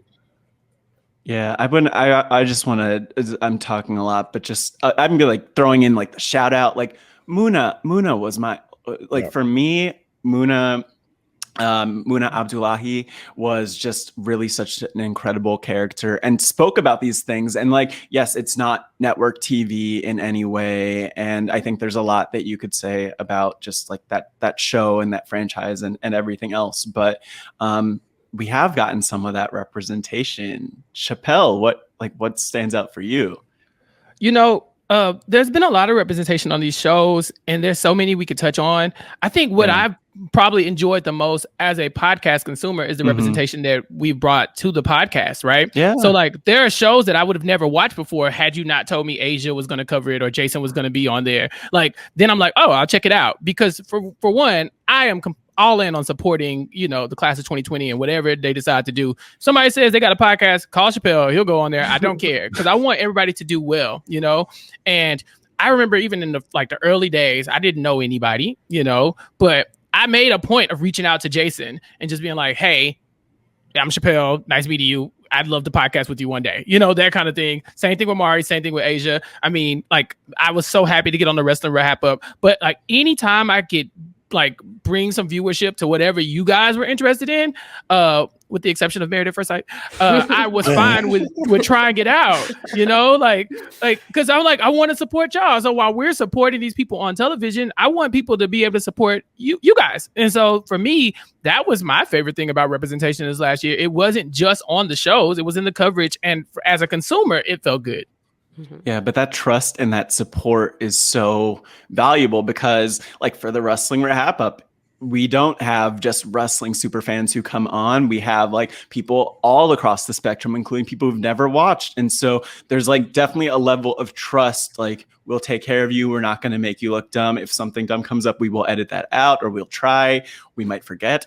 But honestly, like the other thing that makes me think of not to have too much of a meta conversation is like, even having this conversation and the trust that we could have in each other to show up and speak our individual truths in a way that is really powerful and representative of our experiences. So I think that's such a great point, Chappelle. And I also just want to thank you all and everyone who's part of this for like the trust to be part of this this podcast. But I kind of want to like ask, kind of just to wrap us up, because we could be here forever, for hours, and hours, which is like this could be like a 24-hour podcast, right. Which like, next time we're going to go for the record when we do this again.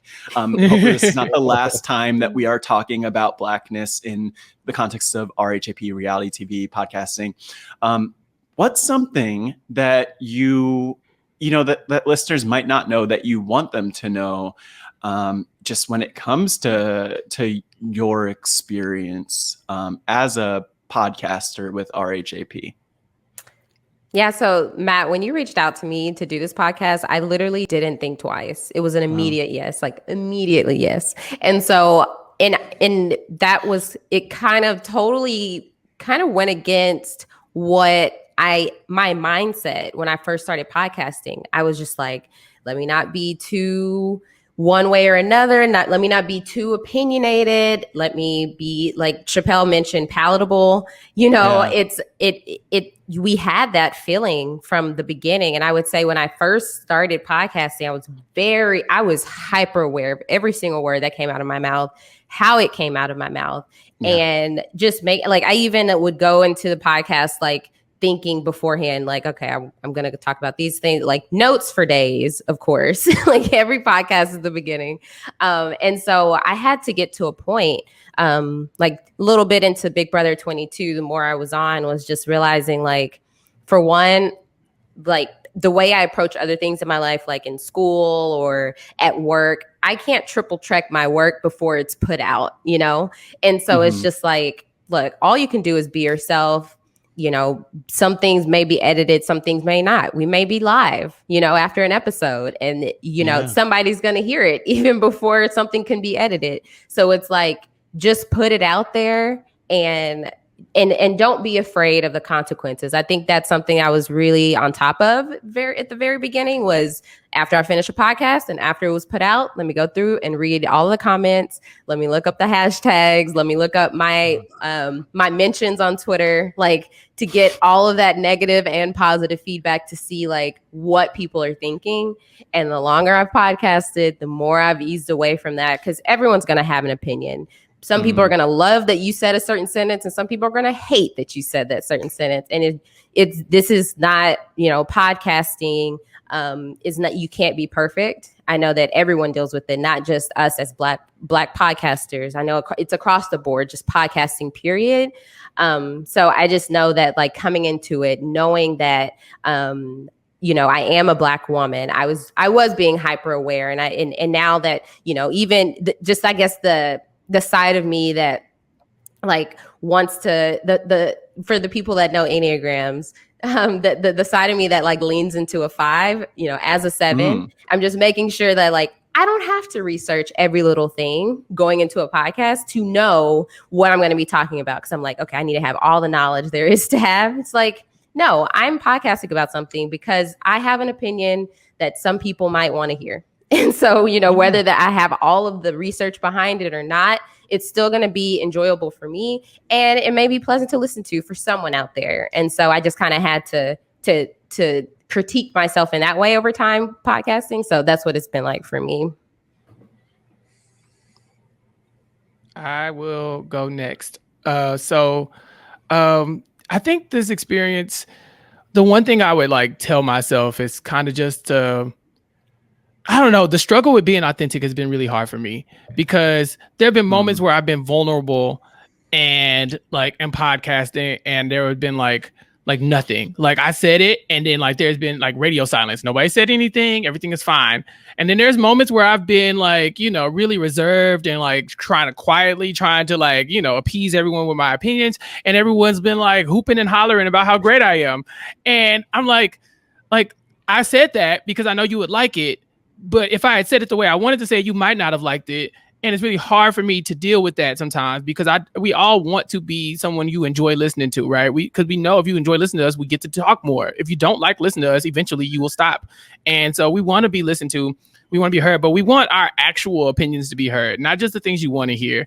And I think if I had to give any like any reference to any podcaster, like, first of all, I can't ever read the comments. I just refuse. Like, I get a lot of Twitter mentions, but there's no world where I'm going to go through like Reddit or something, or like YouTube, because I just know the things there are hurtful. Whether you could have 1 million great comments, and it just takes that one comment. One interesting DM I got one time was like, hey, like, don't let RHAP use you as like affirmative action or as a token. And I was like, kind of flattered that you think that I would feel like the token. Like there's so many great voices around here. But at the same time, like, why would you tell me that? Like, what is that constructive? Is that something that I should like thank you ? Like, I have to go and record after this. Please don't try to like make life harder for us, because we can't perform, for you guys if we're like feeling self-conscious or feeling like under attack, or the comments are getting to us, because we make ourselves so vulnerable. And we put ourselves out there, and because we want to be able to entertain as well as we want to be able to talk. And so for me, that's probably what I've taken away most. It's kind of just separating myself from the feedback a lot of times and just doing what I think is nice. I think if Rob felt like any of us were doing something problematic, or like people weren't like, I think he would let us know. Mm-hmm. And so I don't need the comments. I don't need the constant, like, maybe this wasn't good enough, maybe this is good enough. Just to separate myself from that is probably like the thing I've learned the most from this experience. And one thing I want to say, just to jump in, Chappelle, because you mentioned that DM to me a couple weeks ago when we were talking, and like the thing that came to mind for me is also just like trust our expertise, trust that we know what we're doing or what we're talking about, or that we're not dumb and not like puppets being used in some way. Like we don't have the space to talk about it all of the time, which is one of the beautiful things about this podcast. But like, I would legitimately say, like, from what I have seen and experienced, like Chappelle is one of the most intelligent people, not just articulate, but intelligent people that like we not only have on this network, but like one of the most intelligent people out there. But like, I think a lot of times it's like, ooh, Chappelle, or ooh, so-and-so, you're funny, you're this, you're that. Like, no, like these are people who are like very incredible, well-rounded, dynamic people. And I just feel like that's so, I feel that on my heart for you, Chappelle, because it's like, I just think that, and actually for all of us, people like might see us through one lens or through a certain lens. Like, oh, look at Matt, that was so fun. And like, he made that fun comment, like, ooh, yeah, fun. It's like, like there's a lot more that we bring to the table. But Jason, yeah, like what is, to close us out with this part, like what's something that you wish the listeners would know, or a message that you would have for them? Just, we didn't get here by luck or chance. We've been vetted. We've been interviewed about, we didn't just say, let me on a podcast, and we were on a podcast. Rob interviewed most of us, I think. So, trust Rob and trust that he knows. I haven't seen anyone in their class 2020 that I would say, wow, that was horrible. Like, I think we've all done good. And whether the comments match that or not, I think this has been knocked out of the park. It's been a great experience so far. Yeah. Yeah. just to like give you some more space, like any final thoughts you all want to include as we wrap up before getting to the plugs? There'll be time for the plugs, but like any final thoughts you want to mention, anything that that's been on the tip of your tongue? I would just say this is the start of a conversation. This is in no way inclusive of all of our thoughts and opinions. We said, we could literally sit here and have this conversation for 12 hours. Like there's just so much to get into, so much to like dig into. And so this was just the tip of the iceberg. So I would definitely encourage everyone to continue the conversation on Twitter or wherever the place may be, because this is really just, the start of it. And actually, before getting to the other final thoughts, I'll mix it. I'll do a mixed plug / final thoughts. Asia, where do you want people to find you? You can find me on Twitter at Asia Like Asia, so AYSHA like ASIA. You could also go find me on Instagram, Asia Like the Continent. I don't always plug my Instagram, but people tend to enjoy my Instagram stories of my dog Pepper and my roommate's dog Noodles. I'm always putting them on there because they're always having a good time, and I enjoy watching them. And so based on DMs I've gotten, other people enjoy looking at them too. So if you enjoy good quality dog content, go follow me on Instagram. But yeah. Yeah. Jason, where do you want people to find you, and any final thoughts? I don't have a huge social media following. I'm on Twitter.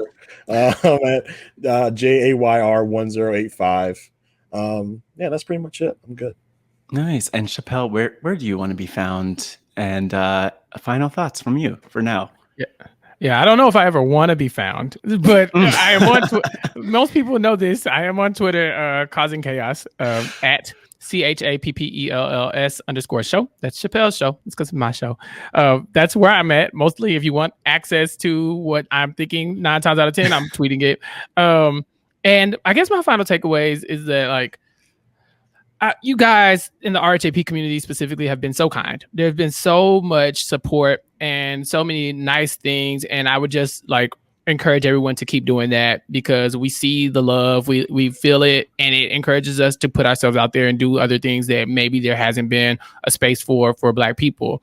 So it's like, yeah, sure, this is just a podcast, but maybe this will be the thing that encouraged somebody to step out and try something else that they felt like there wasn't a space for them in. And so, yeah, keep that encouragement going. I love this community. The people who have, defended us in social issues or stood next to us as allies. I've noticed it and I love it. And y'all are great. And I can't thank Rob enough for assembling such a group of people. Absolutely. I couldn't have said it better myself.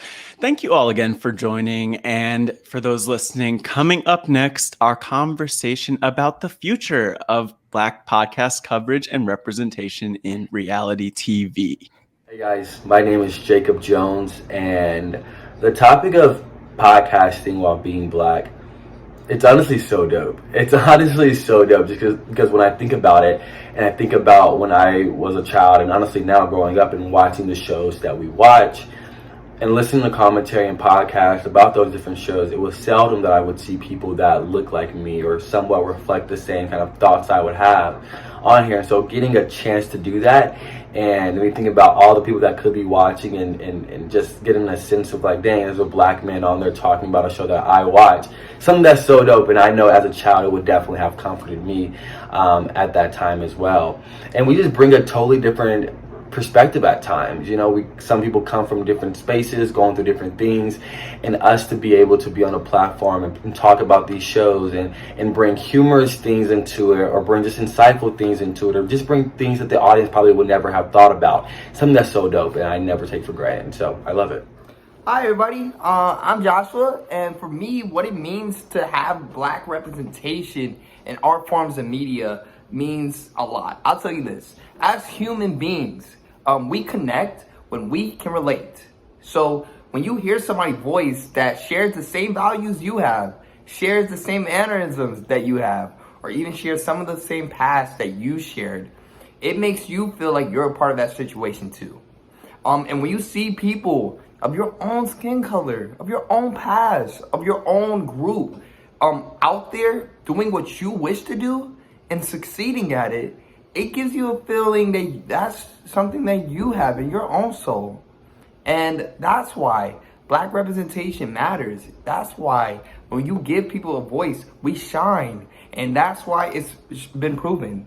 2020 has shown so many winners of BIPOC people winning and doing what they're good at, because we are good at it.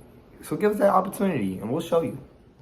Now it's time for our third panel discussion of this podcast, focused on the future of Black representation in reality TV and reality TV podcast coverage. And I'm going to dive right in and introduce our panelists. And it's an exciting panel. And I'm hoping that as we go along, you'll not only hear more about their thoughts on the future of representation in those spaces, but also get to know them a little bit. And so, to start out, introducing first, with a Master's of Public Administration, I think that's what an MPA stands for, a future JD, I think that means lawyer, Afro-Latina, loves musical theater, traveling, and part of the Silent Podcast from the Sunshine State of Florida.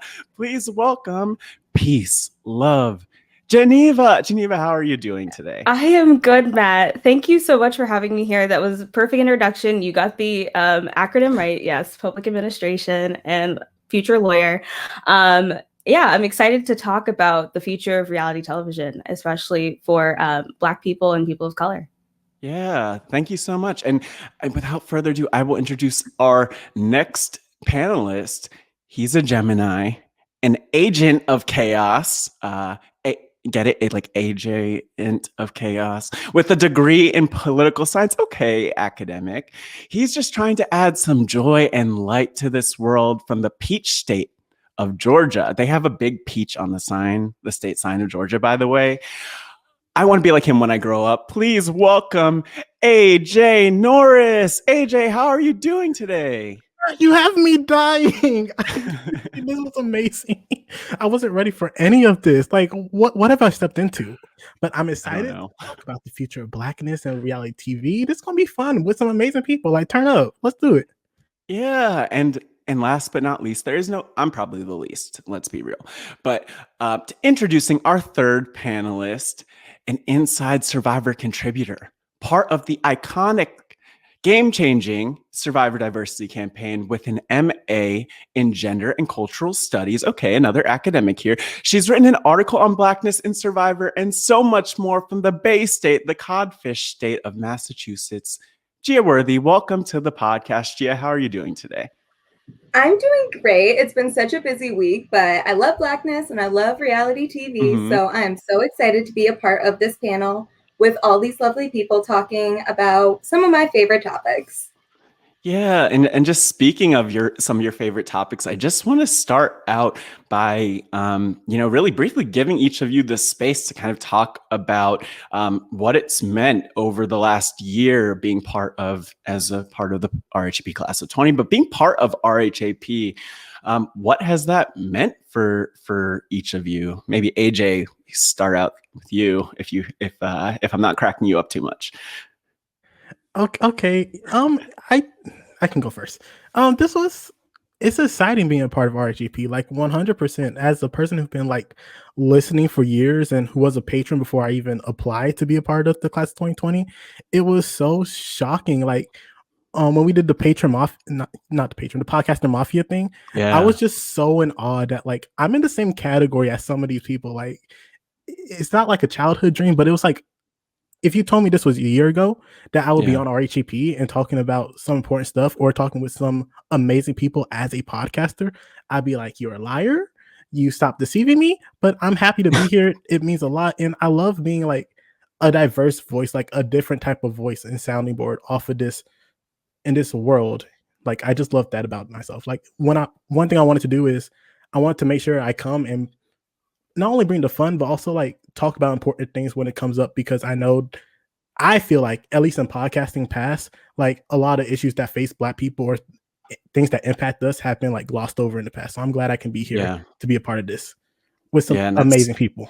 That last piece is something that's come up just on the other panels too, that either other people might not be, people who are not Black or not people of color might not be comfortable talking about certain topics. They don't want to say the wrong thing necessarily, which like we appreciate, but at the same time, you have to dive in and talk about these things. And that's why we're here right now having this conversation. But Gia, Geneva, one of you want to share kind of what it's been like for you really over this last year, especially? Yeah, sure. I mean, it's been amazing. I never, like AJ said, I never would have imagined that I would be part of this great group. I have honestly wasn't really into just podcasts in general as much until all the life-changing things that have happened in 2020, 2019.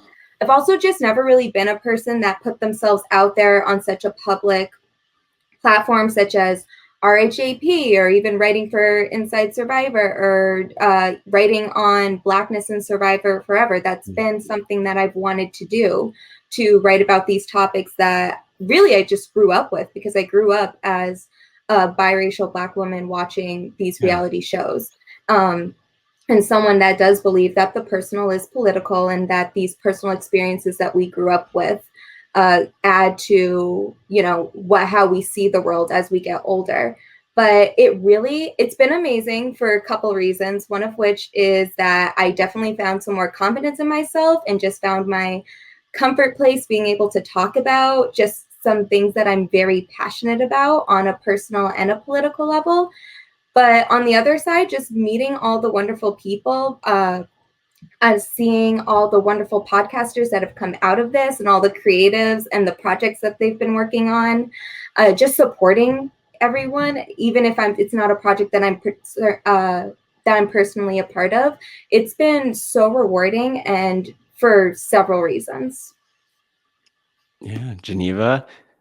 Yeah, so I think for me, it became a really interesting timing, I think, in my life. I think the pandemic really just brought a lot of different experiences and opportunities for me. And I've always been a person who likes to provide their perspective or thoughts on things, especially when it comes to reality TV. I've been on Twitter for years, tweeting about my thoughts about what I'm seeing as I'm live watching shows. But I think it was amazing that this opportunity came where I could finally fully express some of my thoughts, feelings, and perspectives, not only just watching the shows, but just being able to not only analyze gameplay, but even just talk about a lot of the discourse that happens from watching shows, not only identifying as an Afro-Latina, but also, looking at the shows through the lens of, with social strategy games, you tend to see that there are a lot of, implicit biases out there. Yeah. There are a lot of issues that Black people and also other people of color who compete in these social strategy games have to deal with beyond just playing the game. And I was really just appreciative that, being part of, RHAP, and being able to not only talk about these issues, but talk about these issues with a diverse group of people who have a variety of perspectives and ideas. It's been a really great experience to just talk about things that I feel like haven't really been talked about. And I think even as we continue to talk more, when you look at the edits in terms of reality TV, we see a lot of stereotypes perpetuated. We see a lot of issues that come into play where a lot of these challenges that happen for these players aren't really highlighted or talked about. And it's really just taken this last year and the unfortunate events with George Floyd for a lot of these to happen. So I'm glad that these conversations are finally happening, but I hope we continue to see more of them and continue to discuss these issues more and have more and more different types of voices talk about these issues. Absolutely. And, one thing that you started to mention, some of the representation we have seen that hasn't been great, and some of what you touched on, some of what this group touched on already, was that we've seen those gaps in representation at different points, not only on the reality TV shows that we love and continue to watch, despite that pain and that tension of not having that representation, but also in the podcast coverage. And I just want to start out truly by asking what you're opening up the floor. Like, what are your current thoughts on the reality TV landscape and representation as it is, particularly over this last year. I mean, one thing I'll just mention from the previous panels that we talked about, just like this massive influx in Black winners in a lot of the shows, at least a lot of the shows that I've watched and a lot of the shows that we watched. But yeah, like, what are your current thoughts on all of that stuff, either positive or negative?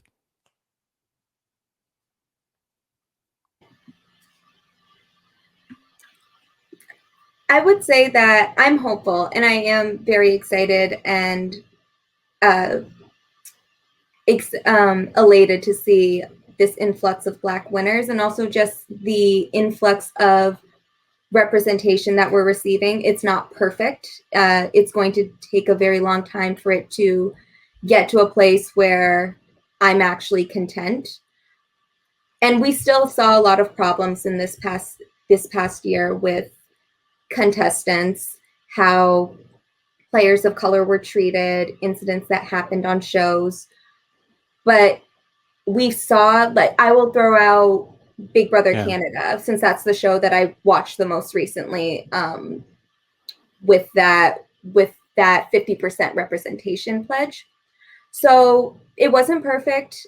I enjoyed it. It was nice to see what that 50% pledge could look like, but it's only been a year, and this pledge only came from societal pressures and pressures from alums, from the work of campaigns like the Survivor Diversity Campaign, the Bachelor Diversity Campaign, which is what the Survivor pledges were inspired by.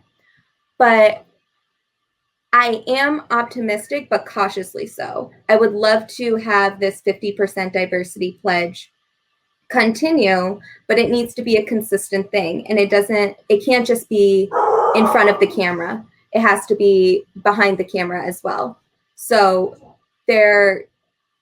it's so early, and there's not enough representation right now. It's not enough for me to be content or feel that just because we've had 1 year with an influx of winners of color, specifically Black winners, it's not enough for me to be content. And I'm waiting to see what US Survivor does. I'm waiting to see what the next few years look like. I'm going to see if they stick with these pledges and see if this is actually something that they are going to be consistent with, and not a couple seasons and then we're done and we're going to be going back to what we used to do, our original formula, like what happened with Cook Islands and Fiji on Survivor.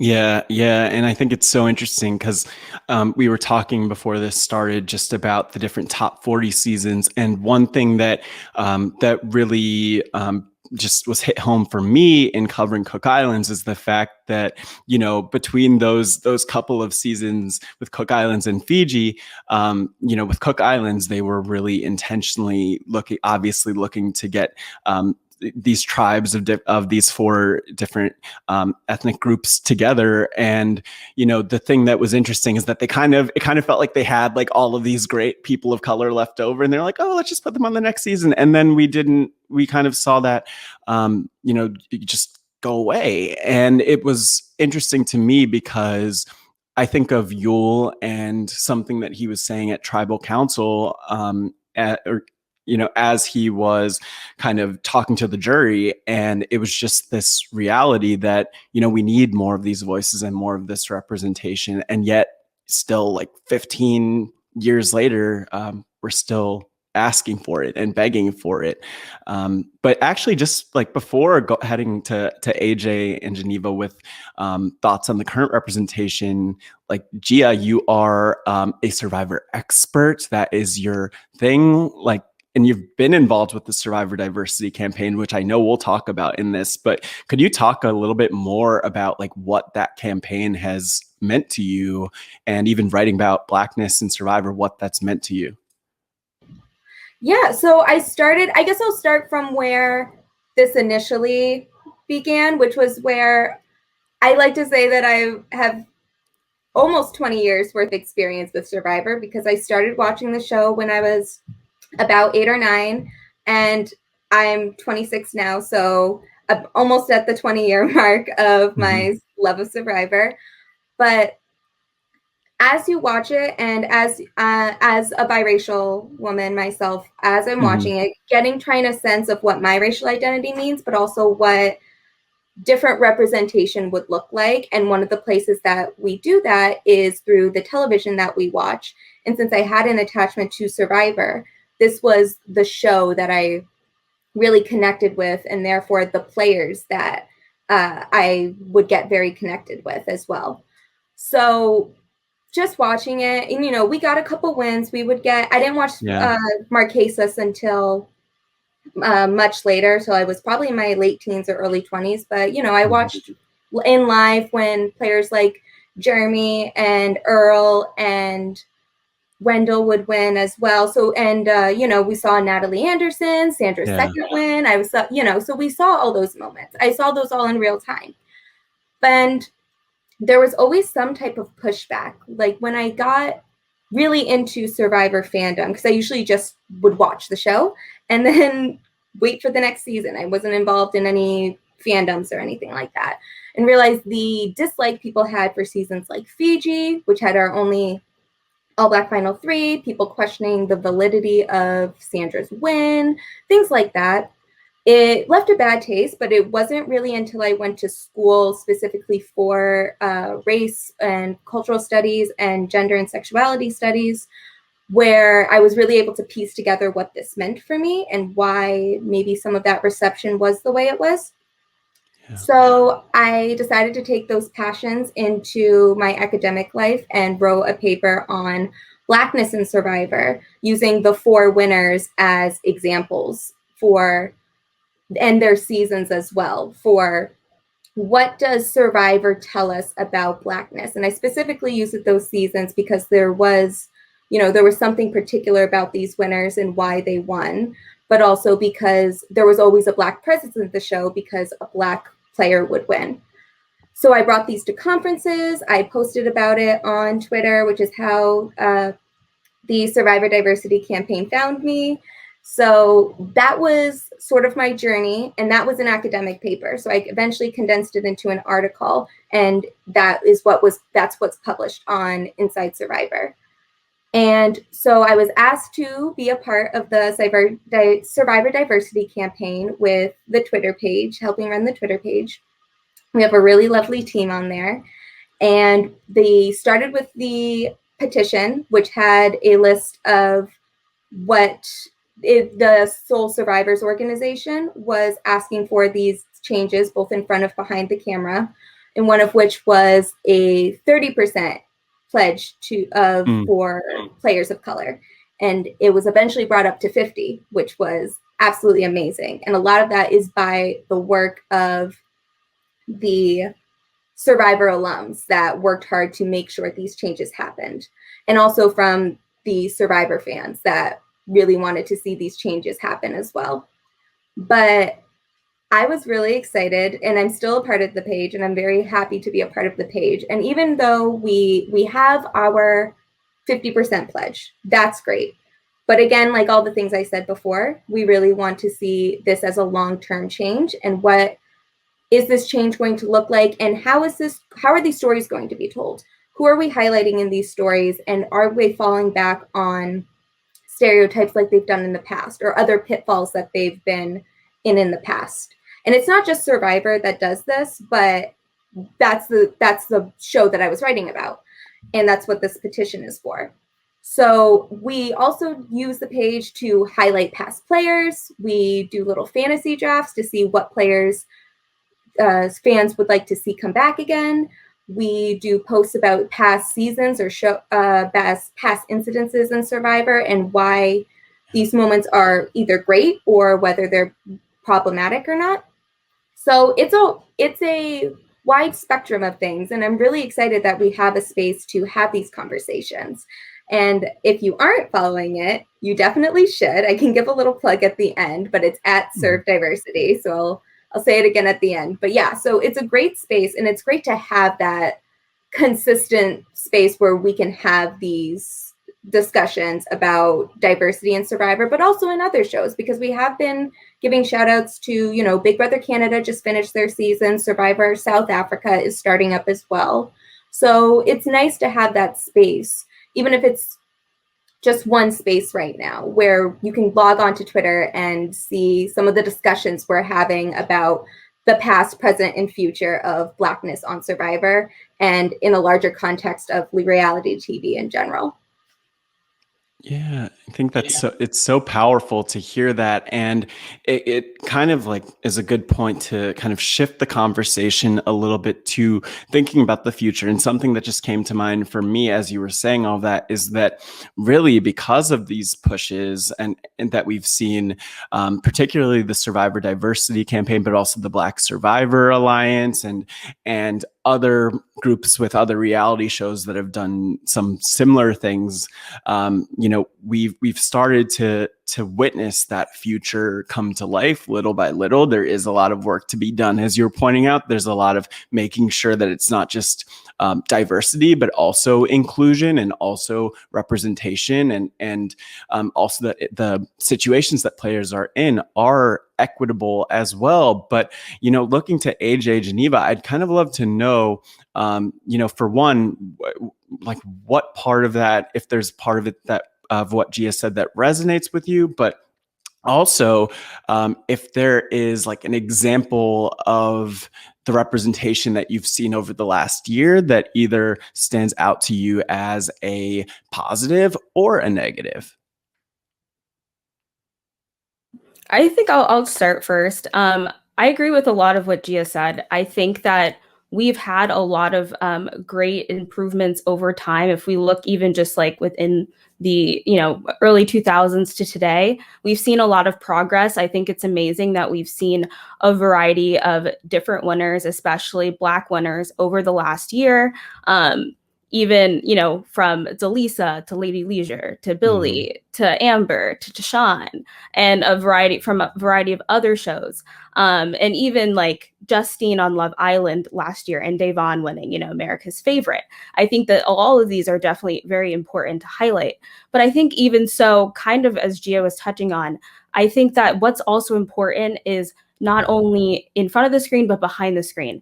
Now, I think one challenge that a lot of these reality TV shows have is the fact that they continue to perpetuate a lot of these stereotypes about a lot of these Black contestants, whether that they're lazy or that they're aggressive or that they're angry or a variety of other things, rather than focusing on their accomplishments, like the things that even Matt, that you presented about us. Like, I feel like those are the things that they should be telling, those sorts of stories. And I think it's very important to have people of color also behind the screens, because they will help edit and tell those stories the way that they should be told. And I think fortunately we've started to see some of these real conversations happen on television. And even when I, you know, went back to watch Marquise's for my Survivor 40 rewatch, like seeing the conversations that Vesepia and Sean were having, you know, you don't see those that frequently. And I think it's important that we continue to see those. And I think also just having the tech crews and those producers there to support the Black people of color and other people of color when they're dealing with these challenges. Because of course, a lot of people are experiencing these microaggressions, like the racism. There are other aspects that happen due to the implicit bias, making sure that these contestants feel safe and comfortable, and even vetting more these contestants, because literally people do like a quick Google search and then they find something super, like, I guess, problematic about people that puts a lot of these contestants in danger and not in a safe space. And I think it's very important that not only do we have these, you know, I guess that diversity in those contestants, but not only we vet them better, but even so, stop casting also those stereotypes, stop casting these archetypes. Because I think even within that, when the type of people we see, like, you know, they'll cast like the maybe super, you know, religious Black person, you know, or like maybe like the mother. And then you see a lot of people will refer to that person as the mother figure, things like that. Yeah, like Mama Day, you know, or things like that. And I think it's very important that we cast different types of people It looks like from the rumors that I've seen with Survivor 41 and 42, it's becoming very promising with the types of people they're casting of a variety of different backgrounds, age groups, professions. And I think that's really important because we need to change the narrative that's out there on on how Black people are perceived, or even how Latino people are perceived, or Asian people are perceived. I think there are a lot of negative stereotypes or connections with those people. And what we see in society is projected into reality TV. So I think one way to do that is not only, changing that on a casting forefront by, of course, having that 50%, but also changing the makeup of the people that you're casting within that 50%, making sure that they do represent a diverse group of people, not only just racially and ethnically, but even just other socioeconomically or location wise or different experiences. I feel like there's so many dimensions to people that could be focused on and brought to light in reality TV, but there's still definitely that progress that I hope to see in the future. Yeah. And, I think what's beautiful is that we were talking about what representation looked like even just over the last year and our thoughts on the last year. But if people are really listening, they'll see that we are already talking about what that future could look like and some of the qualities that future needs, looking out for contestants, being sure it's a safe space for them, or a space where they could show up and not, be called the N-word, or even experience microaggressions, or some of these things that are even more subtle, just to point out. And one thing that I appreciate is that you and even the other podcasters have pointed to some examples of that. So if people are watching these shows and don't notice them, I hope that they could start to see and notice some of these things that we experience, that we not only witness and see on the reality TV that we watch, but also that we experience in our own lives, and that we've experienced in our own lives, sometimes day to day, right? And so, AJ, I'm curious if there's a type of representation that's stuck out to you over the last year, an example of that, positive or negative. But even more, I am curious for you to kind of join this train of, what you want that representation to look like in the future, what you want that Black representation for people of color to look like in the future. Yes, to answer your first question, I think someone who really sticks out to me is, as brought up earlier, Davon. I think her on this past season, she was not only Black, she was Black and she was proud. She was open to it on the diary room about how her dark skin is beautiful, of how much race plays into her every decision into life, and how she wanted to not she wanted to work with other Black contestants because she knows how we are viewed to the world. She knows how people are so ready to bring us down, to belittle us, to attack us. And she said she did not want to be a part of that. She wanted to be a part of change. She was willing to have those blunt and serious conversations with people like Bailey and people like Kesar about the Black experience. And we got to see those lives. So I think Davon is a great example. And I hope there's more Davons going into BB23, into Survivor 41, seeing more people be open and honest and strong about how they're happy and proud to be Black. When it comes to the representation, I think this is probably the most comfortable I think I've ever been being I'm a Survivor fan, or I'm a Big Brother fan, because I know in the past, at least in my community, I would say, oh, I like Survivor or Big Brother. They say, oh, that's a racist show. Oh, I don't like how they treat Black people on this show, so I choose not to watch it. Oh, I'll only watch it if a Black person wins because I know they're not going to film us as the Black person, angry Black person, or something like that. So it's always been this stereotype around this reality TV show about, oh, they don't treat us right. They don't treat us how we believe we should be treated. They don't treat us fairly. They treat us like a cartoon, and an unfair cartoon as that. And I'm excited, even though, like Gia said, this most recent season of Big Brother Canada, there was race issues. This last season of Big Brother US, race issues. Survivor Winners at War, there were race issues that were not talked about that I flagged up.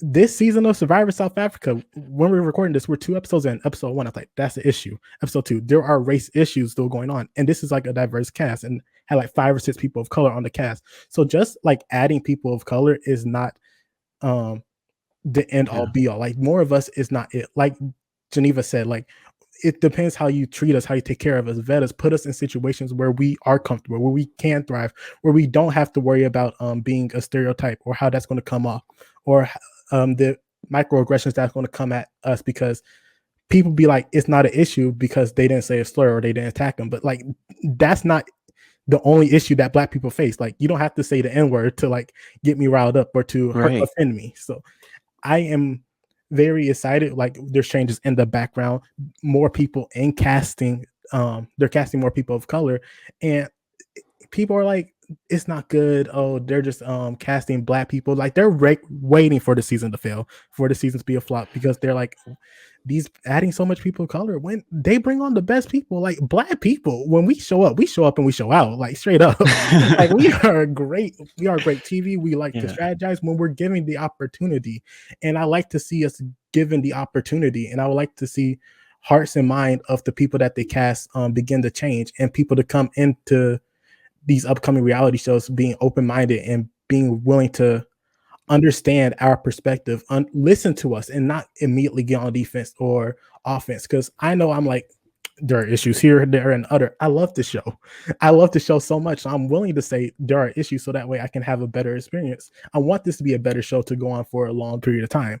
So I just hope that the future is bright. I am optimistic that the future can be bright, but I'm realistic. Like, it might not be. Like, this could go south. And I think we as Survivor fans, Survivor producers, and contestants need to do their best so that way we can grow, we can flourish in this society that is ever changing. Social changes are growing, so that way we are more important. So we have a voice. Our voice matters in these situations, and our voice has always mattered, but it's just people wasn't listening.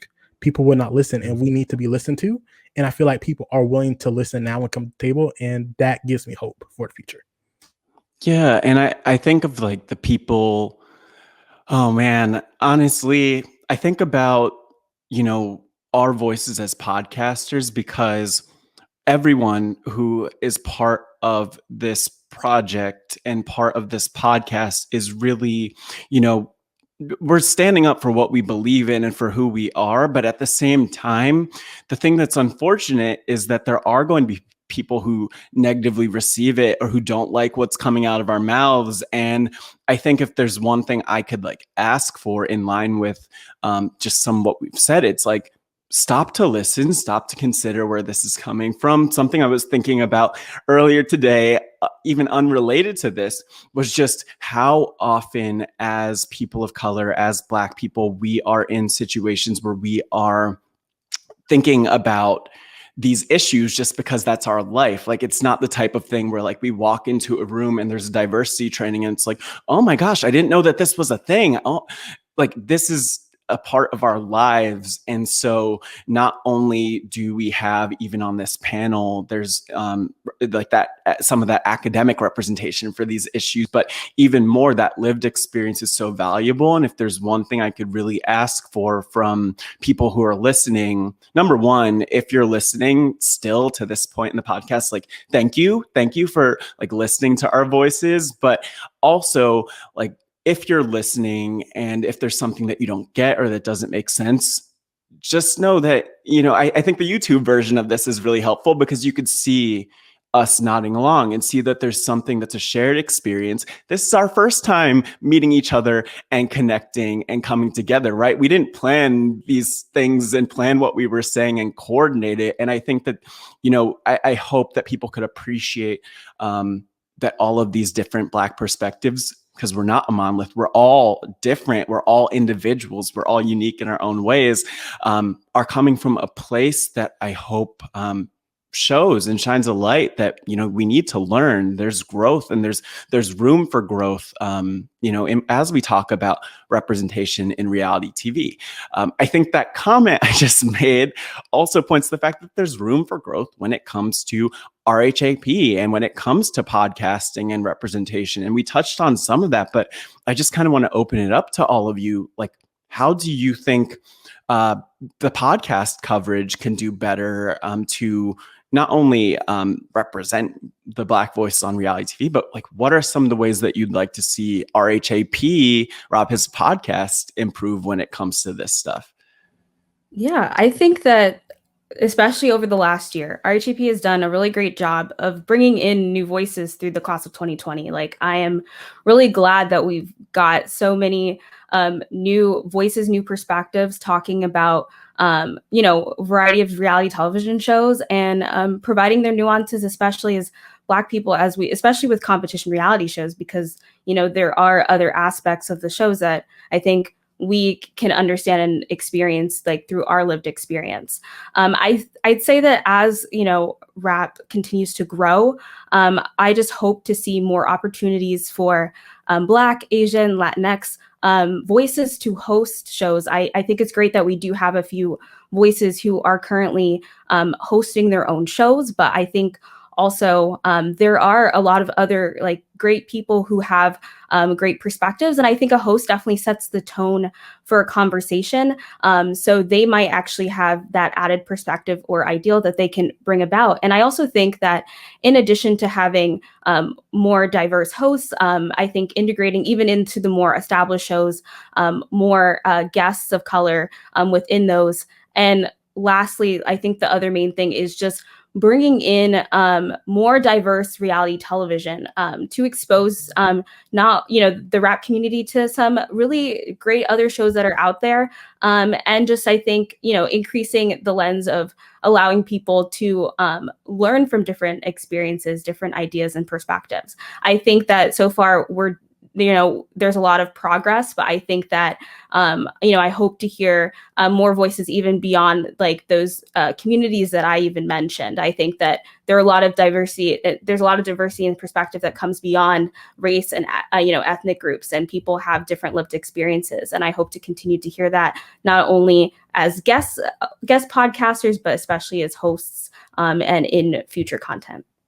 Yeah, and I guess this is a good place to mention, like for me, it's so funny just because like I don't know if you guys know, but like pro wrestling is not necessarily reality TV. I'm not going to touch that, but I'm just going to drop that there. But like the fact that me and Mari Forth, who is my phenomenal co-host, she's really like the host of the Wrestling RHAPup, and I'm her co-host. And just as like two Black people on this network, it's wild because I honestly didn't know that I would have that space in RHAP to be on shows where it's all Black people. And like the beautiful thing is that these panels, like this is not the first time, like that's something that has happened through the Wrestling RHAPup, and not even like intentionally. I don't think Mari and I ever had the conversation that's like, let's have all Black people and have like the Blackest podcast on RHAP. But like the reality is it's so beautiful because we have been able to have people like my hero, LaTanya Starks, on and talking about just, talking about these issues. LaTanya, brought in color, talked about colorism in pro wrestling. We talk about these important issues. And it's funny because it would be a totally different podcast if Mari and I weren't both Black people, but also we're so much more. And it just would sound completely different from a different set of podcasters, right? And it also makes me just think about more about this question of how RHAP could do better. I love what you've been sharing, but other thoughts on how RHAP could do better and other specific things you all would love to see happen. I echo what Geneva said. Like, I do believe we need to have like more Black hosts on RHAP. Like before a year ago, looking up like podcasts about Survivor or Big Brother is okay. You want podcast host number 1 that's a white guy, number 2 that's a white guy, number 3 that's a white guy. It's been a very like monolithic group of people that like had at least had a big enough platform to speak about these things that people will listen. So I love that we're hearing more diverse voices, but we can still do more, especially in RHAP. Like Matt, I would download yours and Mari's show every time because y'all are my show. I would download Purplecast podcast. I would download the Lovecast because LaTanya's on there. ATL because Zach's on there. Like just so that way your Black voices can be lifted up and be like, oh, people want to hear these things because your voices, y'all's opinions are important, and it's a different type of voice. So I think more of that, like Geneva said, more Black shows, because folks, there are Black shows out there. Like I know Survivor's not, I'm not their key demographic. I know this Black man is not their key demographic. They say, like, you know, the Midwestern people and stuff like that. Like, this show isn't made for me. It's more of a white space, and I want to see that space become more of a diverse space, if I'm being honest. And I think I can say the same thing about RHAP. Like, go to a patron cast.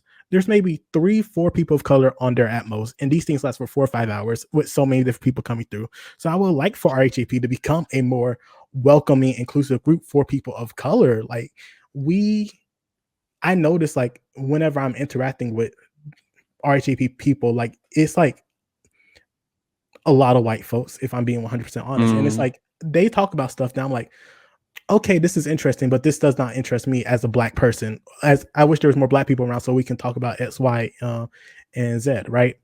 And I think if the more shows, the more opening, more hosts, and also the way we cover TV shows, because I'm not gonna lie, I have not loved the way RHAP has handled race issues. Like, it will either get brushed over, or I feel like it's overall unsatisfactory, to at least to my liking as a Black man. And I would like to see them and the hosts, like, do a better job of tackling these race issues. Like, there's so many times where there's like something wrong what happened to a Black person or Black contestant. They're like, oh, their social game. It was their social game. I'm like, this is more of a societal issue why this person is in this situation. Like, if this person had more Black people around or wasn't in this white space, they would have had a better outlook of life. I like use Bailey. I've had many conversations about race, and I use Bailey Dayton as an example all the time about a extremely capable Black person who can play these social strategy game.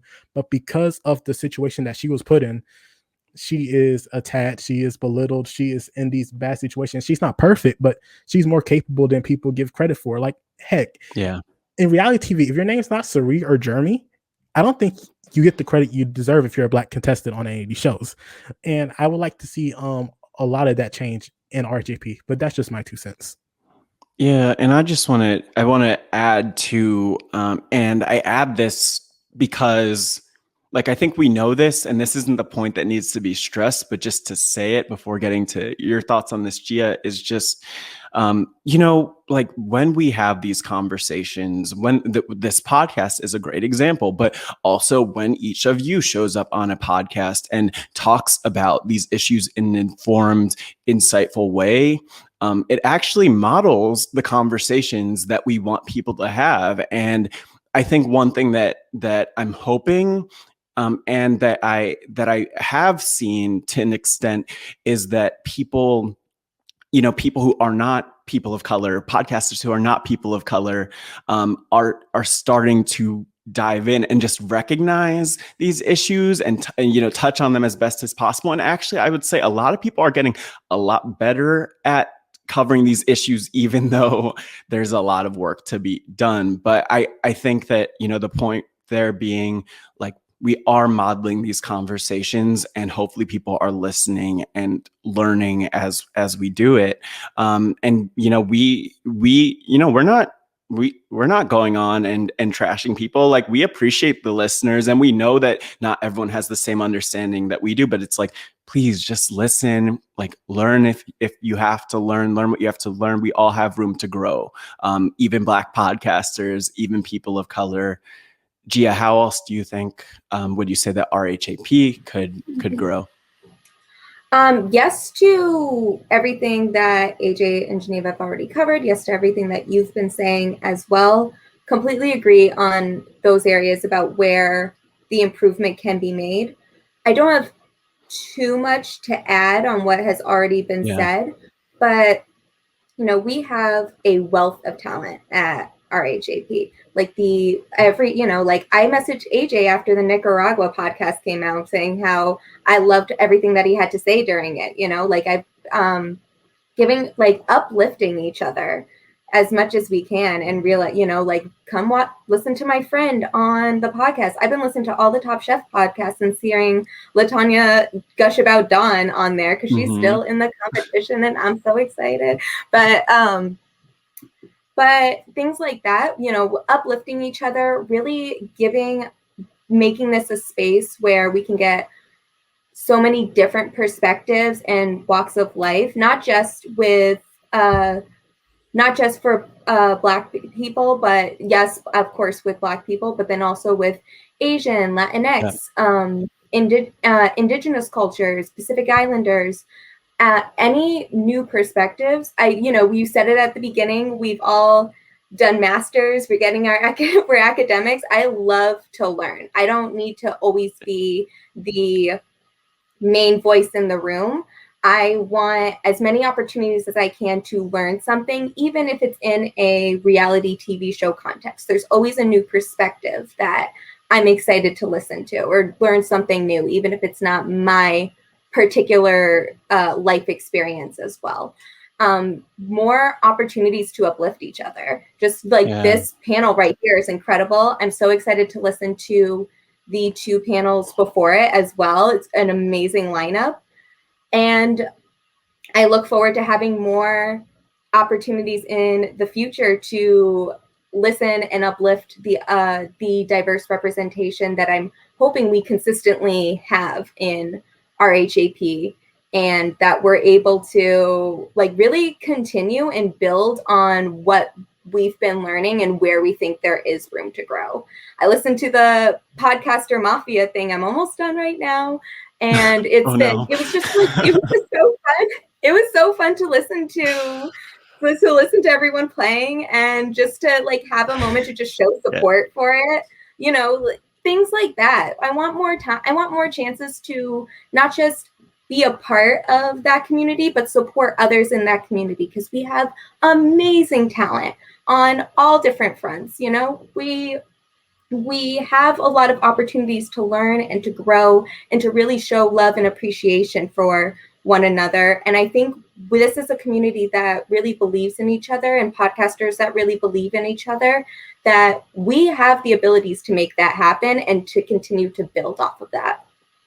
Yeah, and the thing that I'll just mention that I appreciate so much, and this panel especially, I feel like we've talked about this, but Black people are not the only people who need space for that representation. And actually, in comparison to some other groups, we're here right now. We have this conversation in this panel. I think of Sasha and Kevin just last month, who released the Asian American Representation podcast, talking about just what that's looked like in reality TV. And I love to hear their voices, and I love that they were talking about that. But I hope there's more space for them to talk about their experiences and Asian experiences. But I think, think of any group that you're not hearing from. We want more of that here at RHAP. And I think that the beautiful thing is that as our voices are amplified, which this panel has and this podcast has shown, we are not just advocating for Black people, but we are advocating for, and we aren't even just advocating for people of color, we're advocating for a benefit to all people, white people included, in the sense that learning from more diverse perspectives and just being more informed and educated and literate at interacting with people and literate when it comes to the issues in the world is actually going to make you better when you show up in the world. Believe it or not, diversity is a strength. So we're hoping to bring that. But I want to kind of close out by asking each of you, AJ, Geneva, Gia, where do you want to be found? Where do you want people to find you and follow along with your journeys? Maybe AJ, to start us out. Do you want to be found? Stay away from me. I'm just joking. You can find me on Twitter at the Kid Norse. That is the easiest way to get in touch with me, personally. Cool. Awesome. Geneva? You can find me on Twitter at Peace Love Jen. I tweet a lot about reality TV, of course, and other random issues that happen in life. Also, you can find me, Sasha, and Isaiah, who are also RHAPup podcasters, we have another little thing called Silent Podcast, and we're on YouTube and Twitch. So find us there.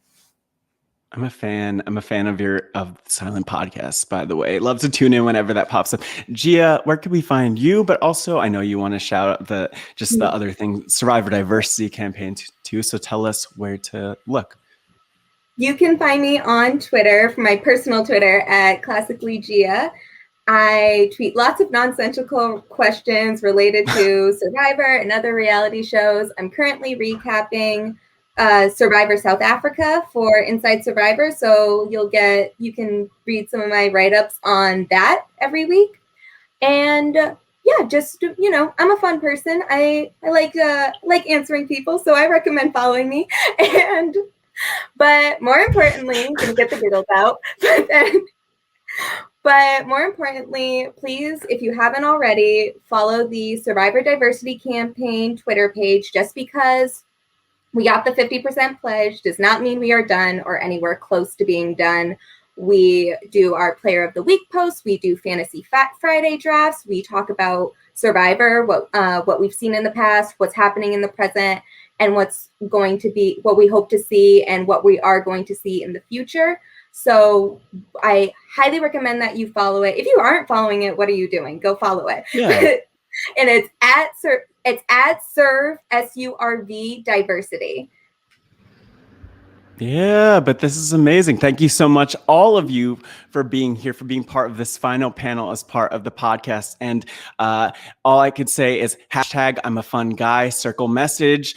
Thank you so much for being here. And, closing out this podcast, I just want to hand it off to a video message from none other than the Purple Pants Badass, Mr. Bryce Isaiah. Hey, I'm Bryce Isaiah, and what it means for me to be a Black podcaster is for me to live in my truth.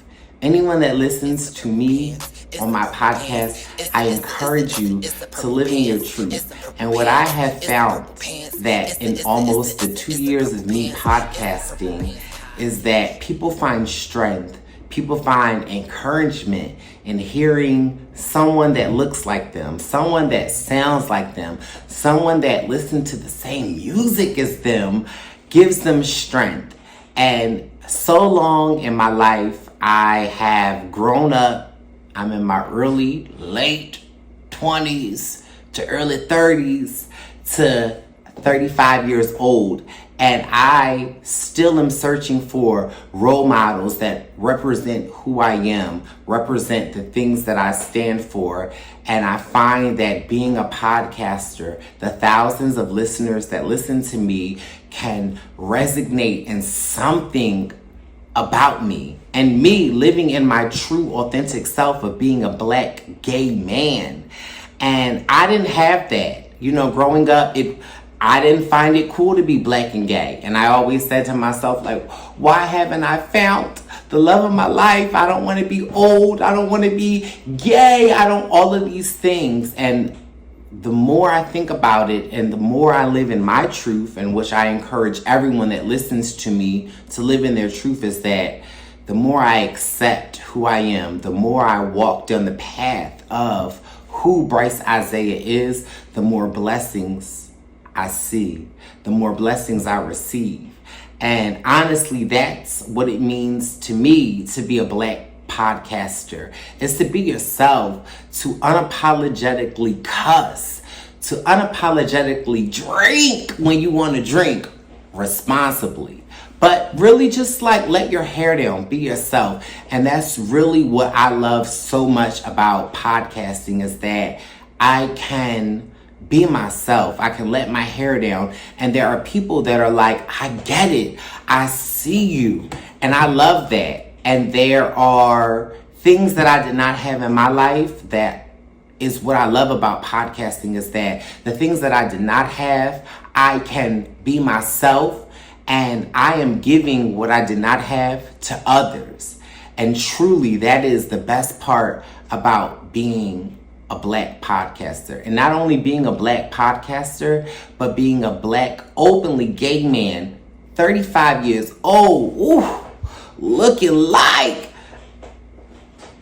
not a day over 20 and loving myself and letting you guys know I'm on a road to a better Bryce. And you can be on a road to a better you. It doesn't matter your age. It doesn't matter your race. We all are humans. And that's the one thing that I appreciate so much about being a podcaster is that you see me, but you see me through hearing me. And the only way that you hear me is that you are listening to my truth, honestly. And that's what I love about it. Thank you so much, everyone, for being part of this podcast journey with us for the Black Voices of RHAP. I hope that if there's one takeaway that you have, it's that while we have all of these people, these podcasters who are Black podcasting on Rob Has a Podcast, that Black people are not a monolith. We all have different experiences, unique stories, experiences, voices, and yet there are so many common threads. And, you know, the thing that stands out for me is just that we had this opportunity to connect, so many of us for the first time, and to share our experiences. And I hope that those threads, those themes, those things that repeated and resonate are things that resonate with you because they're common to our experiences, even though we haven't always been in touch. And I want to thank everyone who has been part of this podcast. Mari Forth, Isaiah Goins, Aaron Robertson, Aman Adwin, Chantel Francis, Jacob Jones, Chappelle, Asia Welch, Jason Reed, Josh Williams, Phil Thompson, AJ Norris, Geneva, Gia Worthy, Bryce Isaiah, Serena Foster. Thank you all for being part of this journey and for contributing your voices to what I hope is the start of a bigger conversation. And if you're wondering where you could find me, or as I asked others, where I'd like to be found, I would love if you follow me at Matt Scott GW on social media, on Twitter especially. And I would also say that if you are looking to kind of check out more of the type of work that I do, I would love if you check out 20s and Change San Francisco, which is a film where I'm having conversations with people. That's a thing I love to do. If you can't tell from this podcast, over at let's.care/film, www.let's.care/film. But you're all amazing. Thank you so much for being here and making it this far into the podcast. I'm so thankful. The last thing I want to mention is that, you know, if you are not a patron of RHAP, again, nobody asked me to do this podcast. Nobody asked me to mention this, but I would encourage you to join that community. I mentioned it at the top of the podcast, but I became a patron of RHAP because of just really feeling like the sense of trust in Rob and in Rob Has a Podcast to talk about issues in ways that mattered, and to do things like bringing on the class of 2020 and just making more space for me to feel a sense of belonging. If you're interested in kind of being part of a community and just contributing to that community of patrons, I would encourage you to do that. But thanks again for watching, everyone. Take care. And as I like to say to people at the end of the interviews I do, keep impacting.